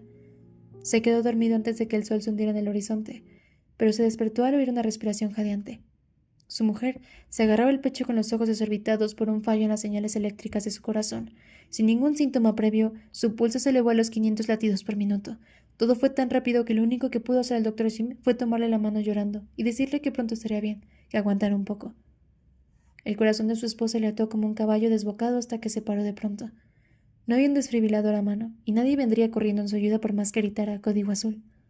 Lo único que pudo hacer fue masajear desesperadamente su corazón como un aficionado. Cuando la ambulancia llegó 1 hora después, ya estaba fría y rígida. Así partió su esposa de su lado. Después de eso, no pudo volver a empuñar el bisturí. No hacía más que pensar cuánto la había amado, y se recriminaba no haberlo dicho nunca. No volvió a sentirse capaz de abrirle el pecho a alguien y escrupar su corazón palpitante. No había tenido hijos. Cada vez que pensaba en su esposa, le parecía sentir el aroma de un pan recién horneado. Ella siempre le hacía bollos con sus propias manos, y esos sabores le recordaban las cosas que añoraba, momentos de la infancia que había olvidado o escenas triviales e inexplicables. A pesar del trabajo que implicaba, nunca se cansó de ponerle bollos calientes y olorosos en la mesa por las mañanas. El doctor Jim decidió aprender a hornear panes para tenerla siempre presente, y porque era lo único que podía hacer por ella. En todo caso, no me pareció muy lógico. ¿Qué sentido tenía hornear bollos para su esposa si ella ya no estaba con él y no podía probarlos? Mamá y el doctor Jim habían hablado muchas veces, al principio como inquilina del edificio y luego como cliente habitual de la panadería. Habían charlado de los temas más variados. Ella, que jamás hablaba sobre su hijo con nadie, le había pedido que se ocupara de mí hasta que me hiciera mayor, si llegaba a pasarle algo. Me costaba creer que mi madre y aquella que confiaba en sus secretos, y los míos al doctor Jim, fueran la misma persona, pues siempre había hecho todo lo posible para que nadie supiera de mi condición. Había sido una suerte que tuviera esa faceta desconocida para mí. 38. Según mi abuela, la librería era un lugar densamente poblado, en donde miles de escritores vivos y muertos convivían apretujados. Sin embargo, los libros permanecían en silencio, callaban hasta que yo los abría, y solo entonces contaban sus historias en voz baja y hasta donde yo quería. Pensaba en eso con un libro a la mano cuando me pareció oír algo. Un chico de contextura pequeña y con las solapas de la camisa levantadas vaciló un poco al verme, y desapareció entre las estanterías. Alcancé a verle una estrella afeitada en la cabeza. Un rato después, me tiró una revista para adultos sobre el mostrador, con los labios entreabiertos y la espalda ligeramente echada hacia atrás.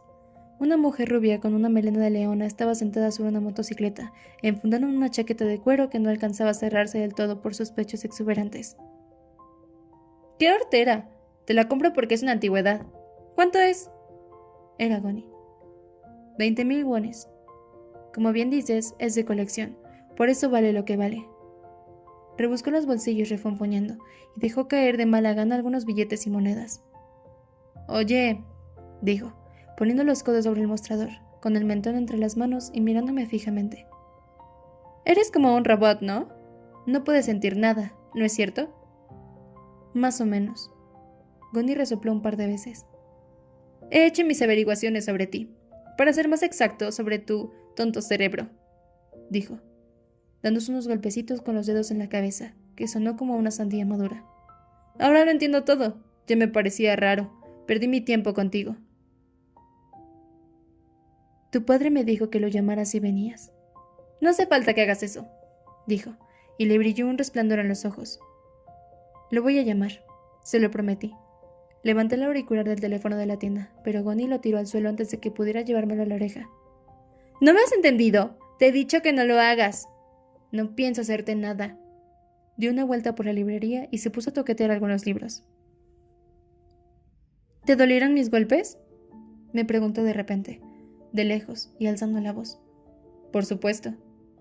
Serás un robot, pero no eres de lata, ¿ah? Iba a abrir la boca, pero me callé, como me ocurría siempre. Me costaba explicar mi condición, sobre todo ahora que no tenía mamá para que me ayudara con las aclaraciones pertinentes. Digamos que puedo sentir el frío, el calor, el hambre y el dolor, como todo el mundo. Si no fuera así, no estaría vivo. ¿Y eso es todo? También siento cosquillas. ¿Te ríes y te hacen cosquillas? Probablemente. No estoy muy seguro porque hace mucho tiempo que nadie me las hace, pero creo que sí. Gonny hizo un ruido como un globo desinflado y se acercó de nuevo al mostrador. ¿Puedo hacerte una pregunta? Me encogí de hombros. Oí que tu abuela murió. ¿Es verdad? Me preguntó apartando la mirada. Sí. ¿Y que tu madre es como un vegetal? Se puede decir que sí. ¿Y que todo corrió delante de ti, que viste como un loco las acuchillaba? Así es. ¿Y te quedaste mirando sin hacer nada? Pues sí. Gonny se volvió hacia mí. Sus ojos temblaban. ¡Qué tonto! ¿Cómo pudiste quedarte mirando? Cuando tu abuela y tu madre se morían ante tus ojos. Deberías haber matado a palos a ese tipo allí mismo. No hubo tiempo para hacer eso. Él mismo se mató enseguida. Sí, pero... aunque no se hubiera matado, tú no habrías hecho nada. No eres más que un cobarde. Puede ser. ¿No te cabrea que te hable así? ¿Cómo es que no se te cambia la cara? ¿No te acuerdas de ellas? ¿Que no te acuerdas de tu abuela y tu madre? Me acuerdo. Mucho. Y a menudo. ¿Cómo puedes dormir? ¿Cómo puedes levantarte e ir al colegio todos los días? ¿No te das cuenta? Eran tu familia. Y se desangraron a tus pies. No sé cómo. Pero uno sigue viviendo. Quizá los demás tarden más, pero yo creo que también terminarán por comer y dormir algún día. Estamos hechos para seguir viviendo. ¿Quién te crees que eres? Si fuera tú, me daría tanta rabia que no podría pegar ojo. Ni yo pude dormir cuando me lo contaron. Yo a ese tipo le habría mandado al otro mundo con mis propias manos. Perdona. No sabía que no habías podido dormir por mi culpa. ¿Que te perdone? ¿Sabes pedir perdón pero no derramaste ni una sola lágrima por tu abuela? Desalmado. Ahora que lo dices, tienes razón. Es que me enseñaron a usar esa frase en los momentos adecuados. No entiendo qué tienes en esa mollera, dijo Gonny, chasqueando la lengua. Seguramente todos piensan eso aunque no lo digan. Me lo dijo mamá. ¡Qué tonto! Después de este último insulto, Gonny se quedó callado. Me puse a pensar en el diálogo que habíamos mantenido. Pero, ¿ese es todo el vocabulario que sabes usar? Pregunté yo esta vez. ¿Qué? No dices más que palabrotas, y además, siempre las mismas. Me parece que tienes un vocabulario muy limitado. Te ayudaría mucho leer. Podrías conversar más con la gente. Míralo al robot dando consejos, replicó Gonny, riéndose. Gracias por esto. Volveré si me aburro. Agitó la revista en el aire, y los pechos de la mujer sobre la motocicleta se sacudieron. Antes de salir, se dio la vuelta para decirme: «Ah, y no hace falta que llames al tipo que dice ser mi padre. Pienso irme derechito a casa ahora mismo». Ojalá que sea verdad. Ya sabes, no me puedo dar cuenta si me mientes. ¿Quién te crees? Si te digo que voy a casa, es que voy. La puerta se cerró con un estrépito, y un soplo de aire se coló en la librería. Olía ligeramente a verano. 39. El profesor John debió de llegar a un acuerdo con la pizzería porque nadie notificó al colegio lo ocurrido, y solo circuló como un rumor entre los chicos. Durante un tiempo hubo en el ambiente una tensión fría, como si fuera a estallar algo, pero pronto todos se dieron cuenta de que no pasaría nada. Gonny andaba con la cabeza bien gacha y no hablaba con nadie.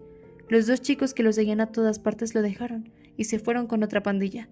Gonny buscaba un rincón apartado para comer solo, y en lugar de andar buscando pelea, dormía durante las clases con los brazos sobre el pupitre. No pasó mucho tiempo hasta que, de ser un chico problemático, se convirtiera en uno más del montón. Y a medida que Gonny dejó de ser el centro de atención, también dejaron de interesarse en mí. Siempre había algo nuevo que atraía la curiosidad de los chicos. Alguien pasó la fase preliminar de un programa televisivo de audiciones y estuvo en el candelero un tiempo. Según la manera de catalogar los chicos, Gonny y yo éramos oficialmente enemigos, como era de esperarse tras lo sucedido. Por esta razón, si bien nunca nos pusimos de acuerdo sobre ellos, en el colegio nos ignorábamos por completo. No nos hablábamos ni cruzábamos las miradas, como las tizas, los borradores y las pizarras. Simplemente formábamos parte de la escuela. En ese sitio, ninguno de los dos era como era de verdad. 40. Esta porquería es demasiado artística, no muestra nada, se quejó Gonny, arrojándome al mostrador la revista que había comprado. Hablaba con el mismo tono y los mismos gestos de siempre, pero habían perdido intensidad. No había tirado la revista al suelo y ya no gritaba. Tampoco tenía los hombros contraídos. No sé la razón, pero las visitas intempestivas de Gonny se hicieron cada vez más frecuentes. aunque no hice nada para fomentarlas. Llegó a pasar por la librería casi todas las tardes, pero no había manera de saber cuánto tiempo se quedaría. A veces soltaba unas cuantas frases insulsas y se iba tan pronto como había llegado. Otras veces se quedaba mirando los libros sin decir nada y bebiendo a sorbos una lata de gaseosa. Quizá pasaba tan a menudo porque yo nunca le hacía preguntas. Lamento que no te haya gustado, pero por política de la tienda no te puedo devolver el importe, salvo que el ejemplar tenga algún defecto, y menos todavía cuando ha pasado tanto tiempo desde que la compraste. ¿Y quién te ha pedido una devolución?, dijo Gonny, resoplando. La he traído porque me daba no sé qué tenerla en casa. Digamos que me la lleve prestada. Es un clásico en su género. Hay gente que las colecciona. Así que elegí un clásico. La pondré en la lista de libros leídos para el colegio, dijo lanzando una risita, como si le divirtiera lo que acababa de decir. Pero al ver que no me reía, se puso serio enseguida. Reírme por lo que ha dicho alguien entra dentro de las cosas que más me cuestan. Aunque me esfuerce, lo máximo que puedo hacer es levantar un poco las comisuras de la boca. Como se nota que es una sonrisa forzada, la gente lo confunde fácilmente con una burla. La mayoría de las veces que me tildaron de frío y seco fue precisamente por mi sonrisa. Incluso mamá quedaba agotada a la hora de explicarme que sonreír de manera natural en los momentos adecuados era muy importante en las relaciones sociales. Al final, ideé otra salida. Me dijo que aparentara estar haciendo otra cosa o no haber oído bien. Aún así, no acertaba el momento de hacer estas cosas y dejaba que fluyera un silencio incómodo hasta que encontraba algo que decir. Pero ya no tenía necesidad de hacer nada de esto con Gonny. Es del año 1995, toda una reliquia para hacer una revista. Continué, hablándole del tema de los clásicos. Cuesta mucho conseguirla, tal vez no todos opinen lo mismo, pero es un clásico de verdad. Entonces recomiéndame otra cosa, que sea un clásico también. ¿Un clásico en ese género? Sí, un clásico de verdad, como tú dices. Los clásicos suelen estar en las librerías en sitios ocultos a la vista. Guié a Gonny hasta una estantería apartada. Saqué un volumen del rincón más profundo y polvoriento del mueble. Era un álbum de fotografías obscenas de fines del siglo XIX. Se veían nobles abrazando a cortesanas guisahengs en distintas poses sexuales. Habían sido tomadas sin tapujos y eran muy provocativas, pues la mayoría dejaba ver los genitales sin ningún disimulo. Lo único que las hacía diferentes de las fotos actuales era que todos estaban vestidos a la usanza tradicional y que era en blanco y negro. Le tendí el libro y Gonny se sentó en el suelo con las piernas cruzadas. Se quedó boquiabierto al pasar las páginas. ¡Impresionante! ¡Mira qué émulo nos dejaron los antepasados! Querrás decir, ejemplo. Para serte sincero, te hacen falta más lecturas. Tonto. A pesar del insulto, Gonny siguió pasando las hojas. Lo hacía con lentitud y tragando saliva a ritmos regulares. Algo parecía incomodarle porque subía y bajaba los hombros, y descruzaba y volvía a cruzar las piernas. ¿Cuánto vale? Es caro, y mucho. Es una edición especial. Aunque sea una copia, es una pieza de colección. ¿Hay gente que busca esto? Los conocedores que saben lo que vale quedan muy pocos, así que no pienso venderlo si no es un coleccionista. Ten cuidado con él. Gonny cerró el libro y se puso a mirar las otras publicaciones de ese rincón de la estantería. Penthouse, Hustler, Playboy, Sunday Seoul. Eran todos ejemplares raros y caros. ¿Quién consiguió todo esto? Mamá. ¡Pero qué buen ojo!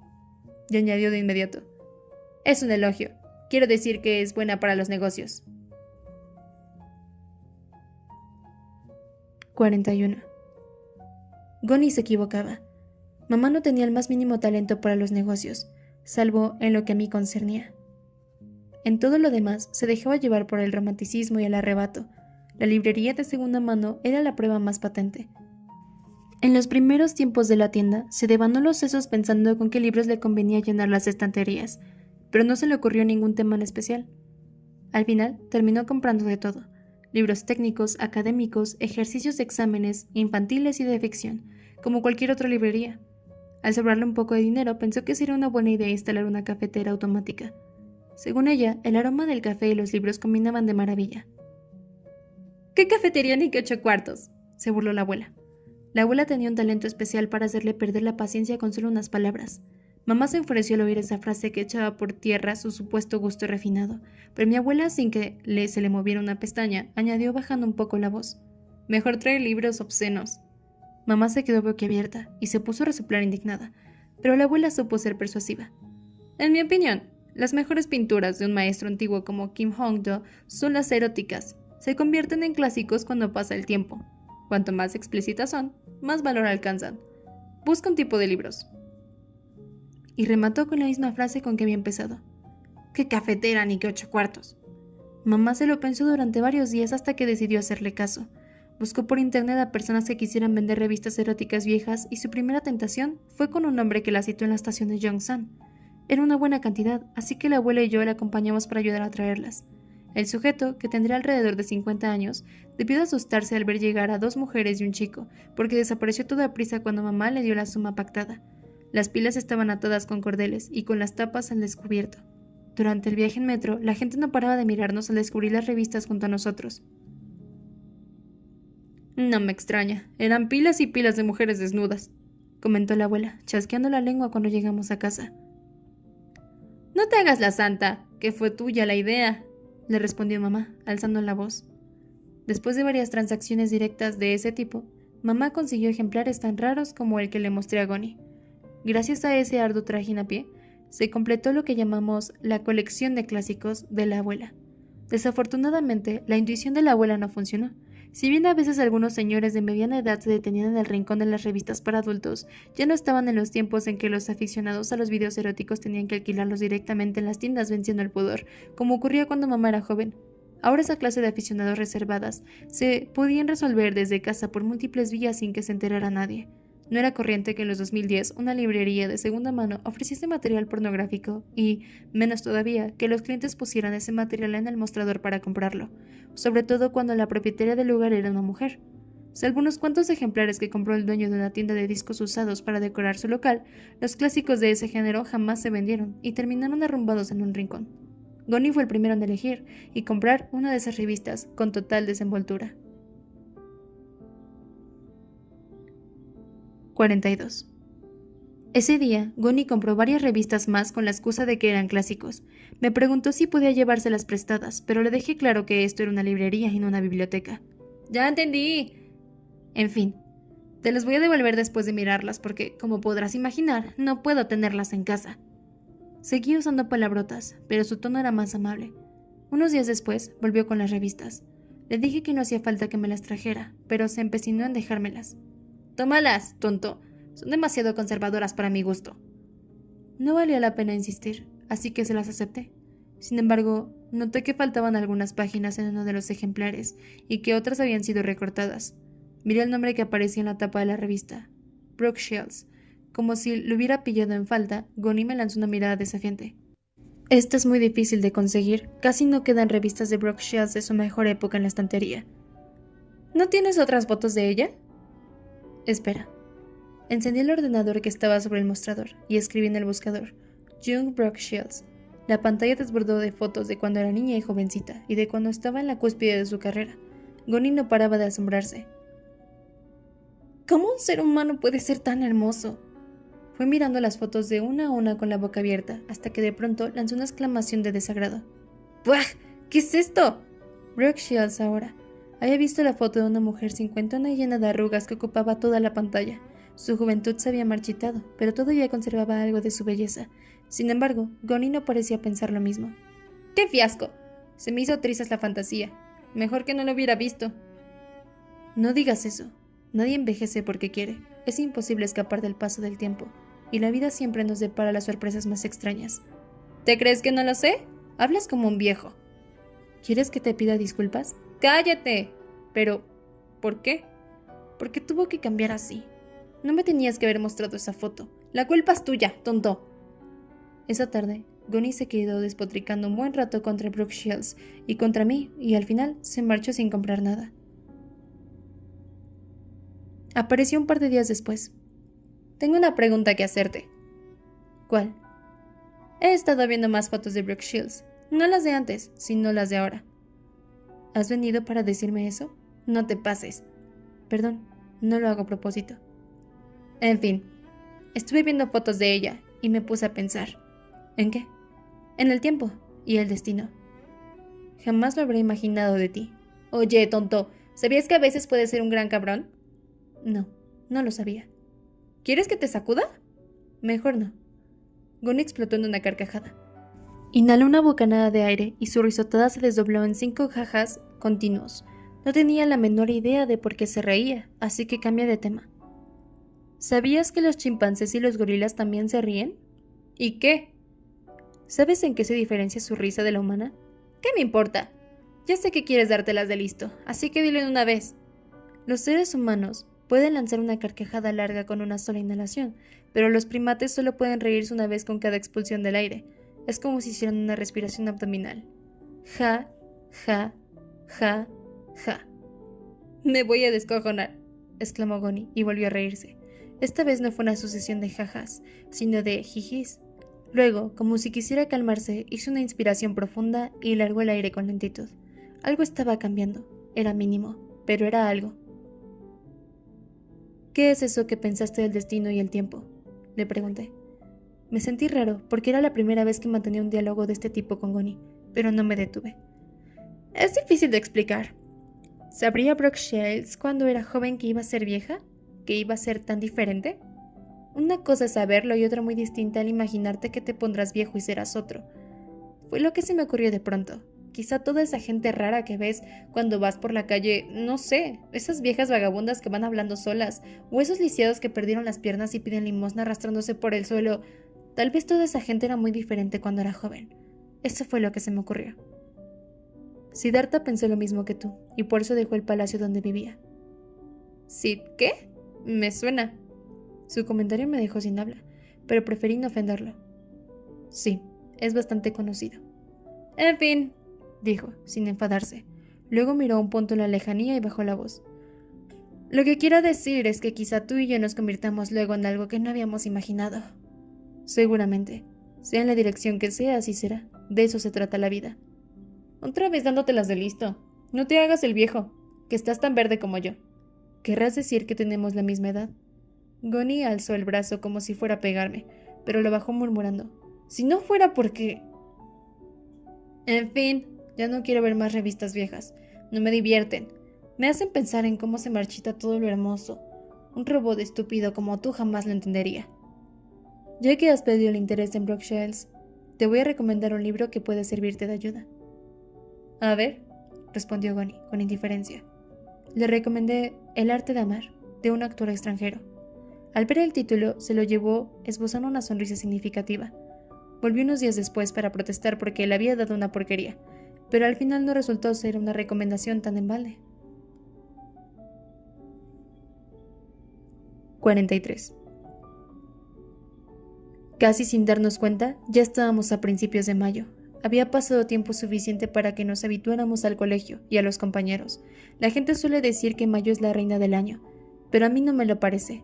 Lo realmente difícil es que el invierno dé paso a la primavera, es decir, que la tierra helada se descongele, asomen los botones y broten las flores en las ramas que parecían muertas. En verano, en cambio, llega solo. Basta con dar unos pasos más hacia adelante con el impulso que trae la primavera. Según lo veo yo, mayo es el mes más holgazán del año y está sobrevalorado con respecto a lo que es capaz de hacer. Por otro lado, mayo es el mes en que se extrema el contraste entre mi realidad y el mundo. En mayo, todo se moviliza y brilla, pero mamá y yo continuamos rígidos y grises, como si viviéramos en un eterno enero. Como abría la librería solo por las tardes después de volver del colegio, las ventas no crecían. Me acordé de la abuela, que decía que cuando un negocio no marchaba había que cerrarlo sin vacilar. Barría el suelo y desempolvaba las estanterías todos los días, pero tenía la sensación de que todo se deterioraba inevitablemente en ausencia de mamá y la abuela. Ya no me sentía tan seguro de poder seguir ocupándome yo solo de la tienda. Recorría las estanterías llevando una pila de libros cuando se me cayeron de las manos y una de las hojas me produjo un corte en un dedo. No era un accidente frecuente en un lugar lleno de tomos viejos y cargados de humedad. Fue simple mala suerte. La hoja que me lastimó pertenecía a una enciclopedia de páginas tiesas y gruesas. Me quedé mirando cómo me sangraba la herida. En el suelo quedaron estampadas las hojas rojas como sellos de lacre. ¿Qué haces ahí, tonto? ¿Estás sangrando? Era Goni. No me había percatado de su presencia, pero se acercó a inspeccionarme. ¿Te duele?, me preguntó, abriendo mucho los ojos y acercándome un pañuelo de papel. No es nada. No te hagas el valiente. Si sangra, duele. ¿Eres estúpido o qué? Goni estaba enfadado. El corte debía de ser más profundo de lo que parecía porque el pañuelo se tiñó enseguida de rojo. Me acercó un par de pañuelos más y me vendé fuerte el dedo con ellos, hasta que sentí latir mi pulso. Un rato después, la sangre se detuvo. ¿Ni siquiera puedes cuidarte solo?, me gritó Gonny. No duele mucho. ¿Te chorrea la sangre y dices que no duele mucho? ¿Te das cuenta de que eres un robot de verdad? Es por pensar así, por no tomarte las cosas a pecho, por lo que te quedaste mirando como un tarado cuando a tu abuela y a tu madre las... Por eso no te pasó por la cabeza cómo les dolería, ni hiciste nada para evitarlo. Por eso no te enfureciste, porque no sientes nada. Así es. Los médicos dicen que es de nacimiento. Psicópata. Era la palabra que usaban con más frecuencia los chicos para burlarse de mí, incluso desde primaria. Mamá y la abuela se ponían como locas, pero a mí no me parecía del todo equivocado ese calificativo. Quizá lo fuera de verdad. Si lo hiciera daño o matara a alguien no me sentiría culpable ni confundido. No sentiría nada de nada, pues así había nacido. ¿Que eres así de nacimiento? Es lo peor que te pueden decir en el mundo. 44. Un tiempo después, Gonny apareció en la librería con una pequeña caja de plástico transparente. Quién sabe de dónde lo habría sacado, pero dentro había una mariposa. No tenía suficiente espacio para volar, y se chocaba contra las paredes de la caja con un repiqueteo seco.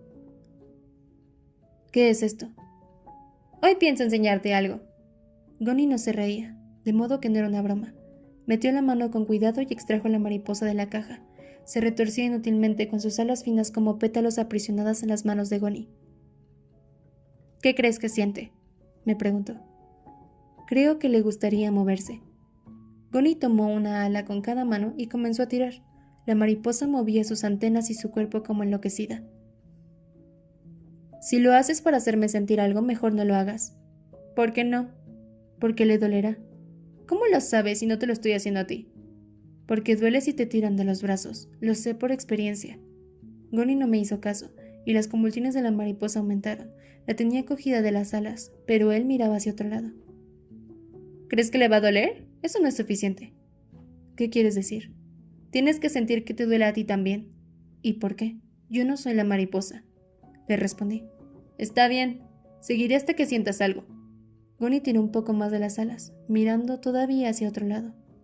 Te dije que no hicieras eso. No está bien jugar con la vida de otros seres. No repitas lo que dicen los libros. Ya te lo he dicho, solo voy a parar cuando vea que sientes algo. En ese instante se rompió una de las alas. Gonny soltó un resoplido breve y rápido. Sin un ala, la mariposa no hacía más que dar vueltas sobre sí, agitando en vano la que le quedaba. ¿No te da lástima?, me preguntó Gonny, jadeando. No tiene buena pinta. Claro que no, pero ¿no te da lástima? Dejemos esto. ¡No! Un poco alterado, Gonny sacó algo del bolsillo. Era una aguja. La acercó a la mariposa que no paraba de dar vueltas. ¿Qué vas a hacer?, le pregunté. Mira bien. No sigas. Mira bien. Si no lo haces, te juro que rompo todo. No quería que dejara la librería hecho un desastre. Sabía muy bien que Gonny era capaz de hacer eso y mucho más si se lo proponía. Tenía los ojos fijos en la mariposa como un sacerdote a punto de comenzar un rito de sacrificio cuando, de repente, le clavó la aguja.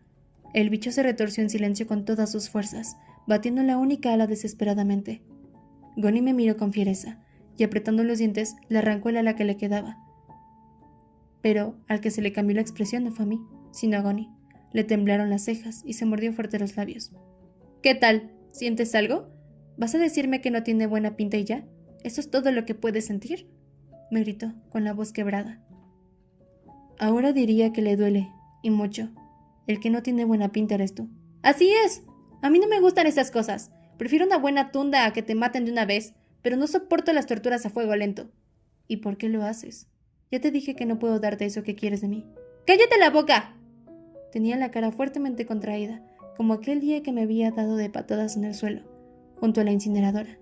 Gonny trató de hacerle algo más a la mariposa, pero no pudo. Despojada de sus alas y con la aguja clavada en la barriga, seguía retorciéndose. Pero ya no era una mariposa. Era un ser que manifestaba su dolor con todo el cuerpo.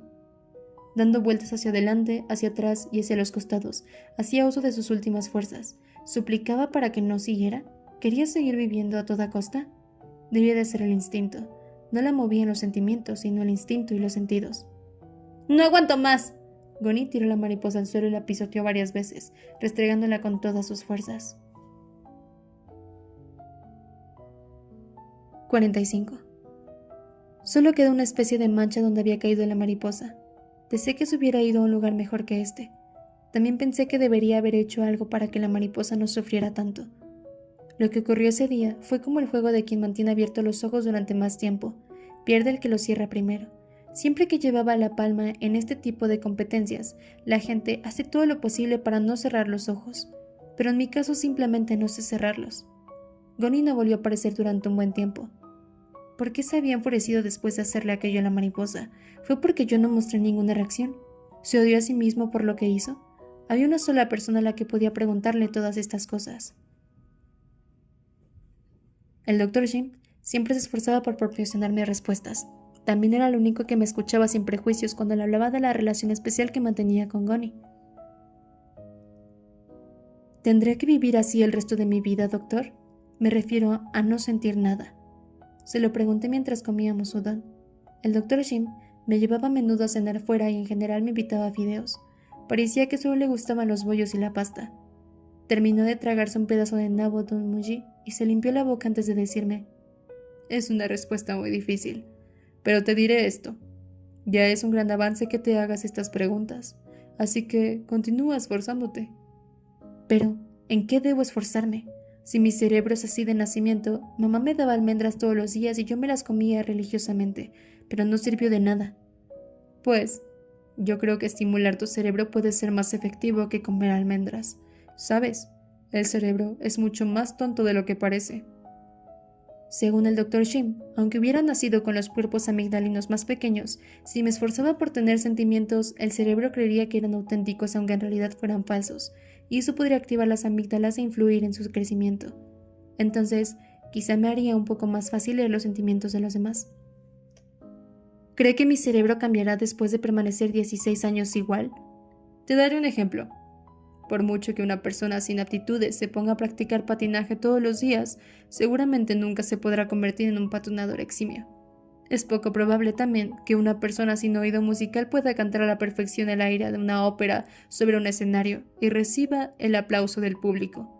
Sin embargo, si estas personas se ejercitan a fondo, seguro que la primera podrá cruzar la superficie de un lago congelado tambaleándose un poco, y la otra cantar hasta el final una canción equivocándose en algunas notas.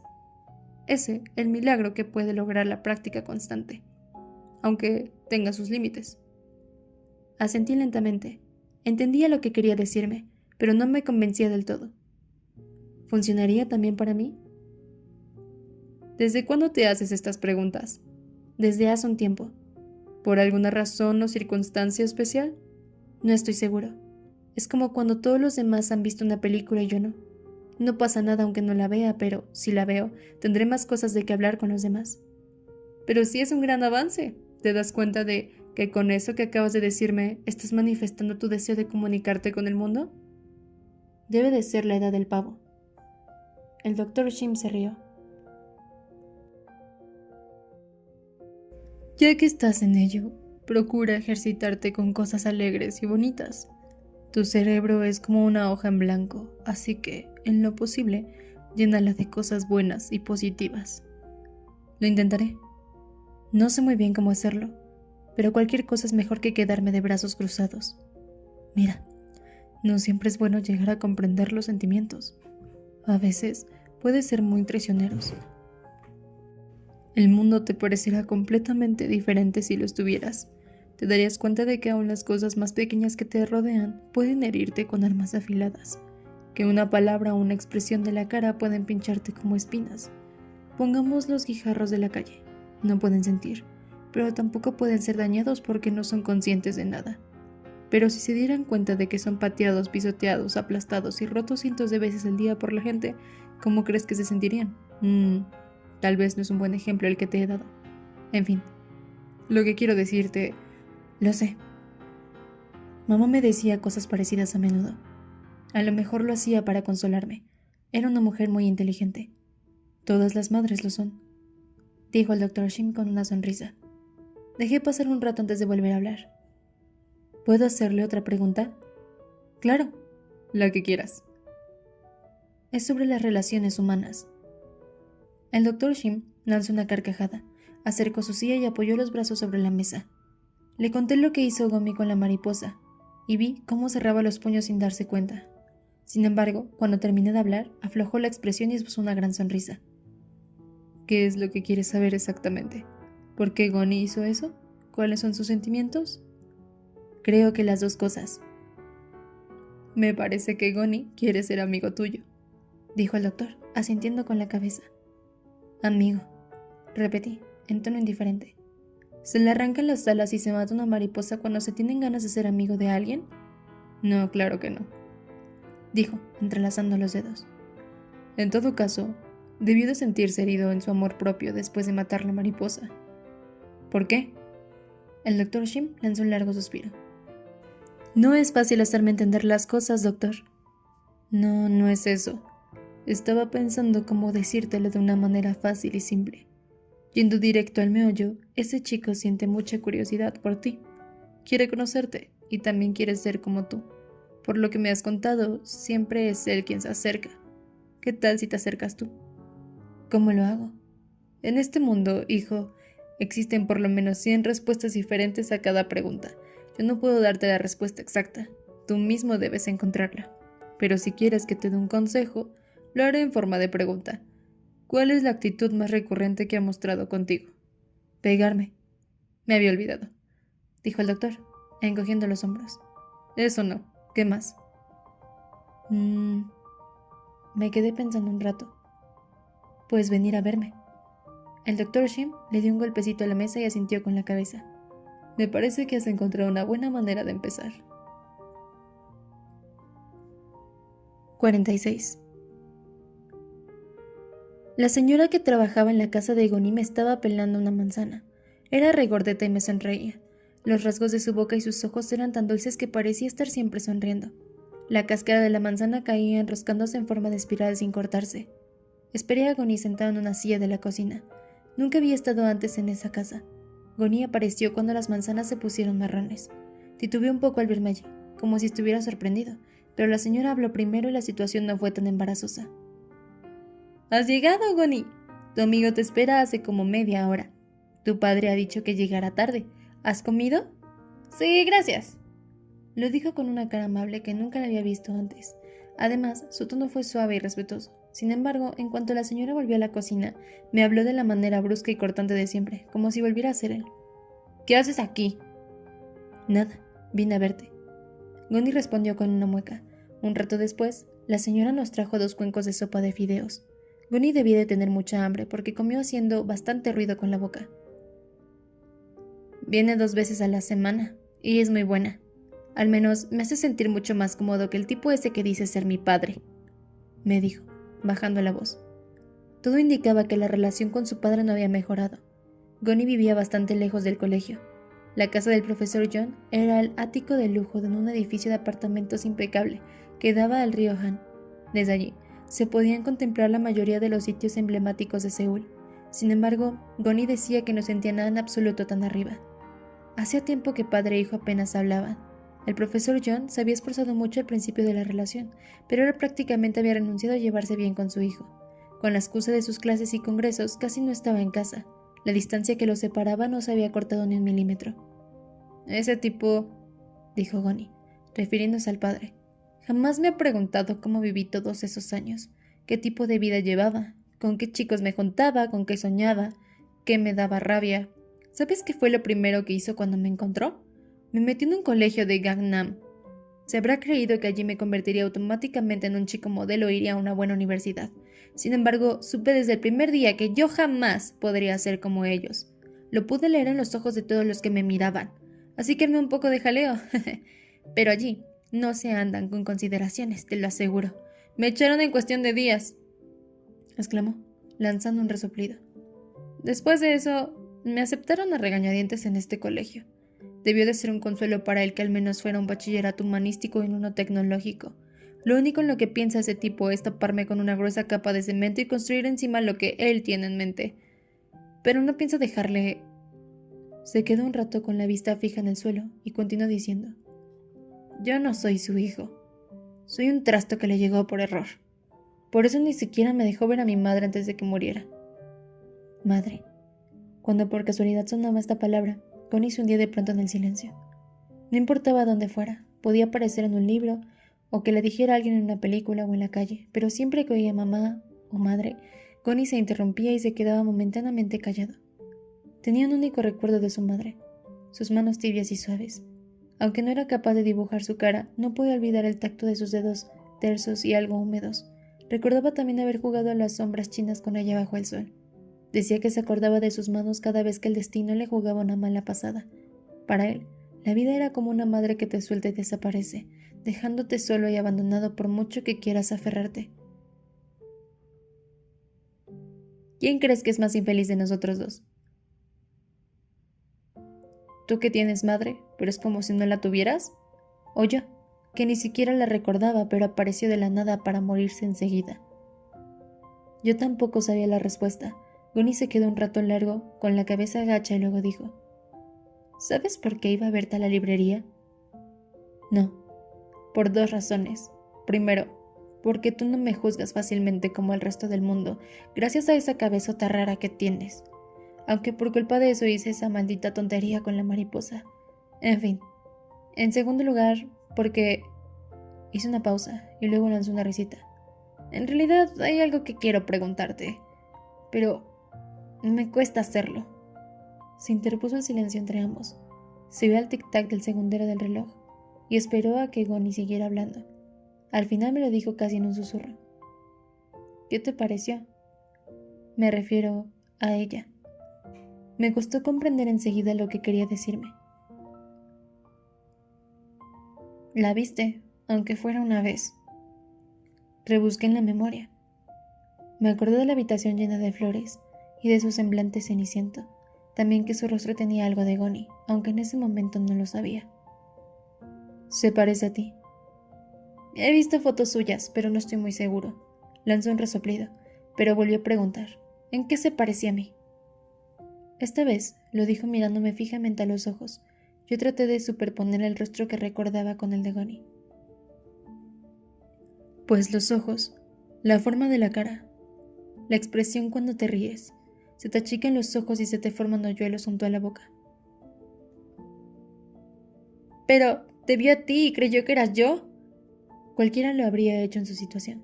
Pero, ¿no se fijó en si te parecías a ella? Todo lo que me dijo te lo decía en realidad a ti. Y al final de todo, ¿qué fue lo último que te dijo? Lo que hizo al final de todo fue abrazarme, muy fuerte. Gunny sacudió la cabeza de lado a lado y luego preguntó casi en un susurro: ¿fue cálido el abrazo? Sí, mucho. Sus hombros, que tenía muy contraídos, empezaron a relajarse poco a poco. Su cara se arrugó como un globo desinflado. Fue bajándola lentamente hasta sepultarla entre sus rodillas. Luego, todo su cuerpo comenzó a sacudirse. No se oía nada, pero estaba llorando. Yo me quedé contemplándolo sin decir nada. Me sentí inútilmente alto, mirándolo desde arriba. 47. Nos vimos durante todas las vacaciones, tumbados en el banco que había delante de la librería. Gunny me contó muchas cosas durante las noches húmedas y pegajosas de ese verano. Pero ¿qué sentido tendría escribir aquí todo lo que me dijo entonces? Él había vivido su vida, eso era todo. Una vida de 16 años plagada de abandonos, desarraigos, y que por momentos se podía calificar también de sucia. Estuve a punto de decirle que el destino era un juego de dados, pero me callé la boca, pues no era más que una frase de libro. Gunny era la persona más simple y transparente que había conocido, ya que hasta un tonto como yo podía saber perfectamente qué pensaba. Solía decir a menudo que el mundo era un sitio cruel y que por eso tenía que volverse más y más fuerte. Era la conclusión que había sacado de esos años abandonado a su suerte. No nos parecíamos en nada. Yo era demasiado insensible, y Gunny no quería reconocer que era débil aunque aparentarse lo contrario. La gente decía que Gunny era un chico imposible de comprender, pero yo no opinaba lo mismo. Simplemente, nadie se tomaba el trabajo de mirarlo bien. Recuerdo que mamá cogía fuerte de la mano a donde quiera que fuésemos. Jamás me soltaba. A veces yo la retiraba con disimulo porque me dolía, pero entonces ella fruncía el entrecejo y me decía que me agarrara bien, que debíamos ir siempre de la mano porque éramos una familia. Mi otra mano iba cogida de la abuela. Yo nunca había sido abandonado. Mi cabeza era un desastre, pero mi espíritu no se había corrompido gracias al calor de esas manos que había aferrado las mías a uno y otro lado.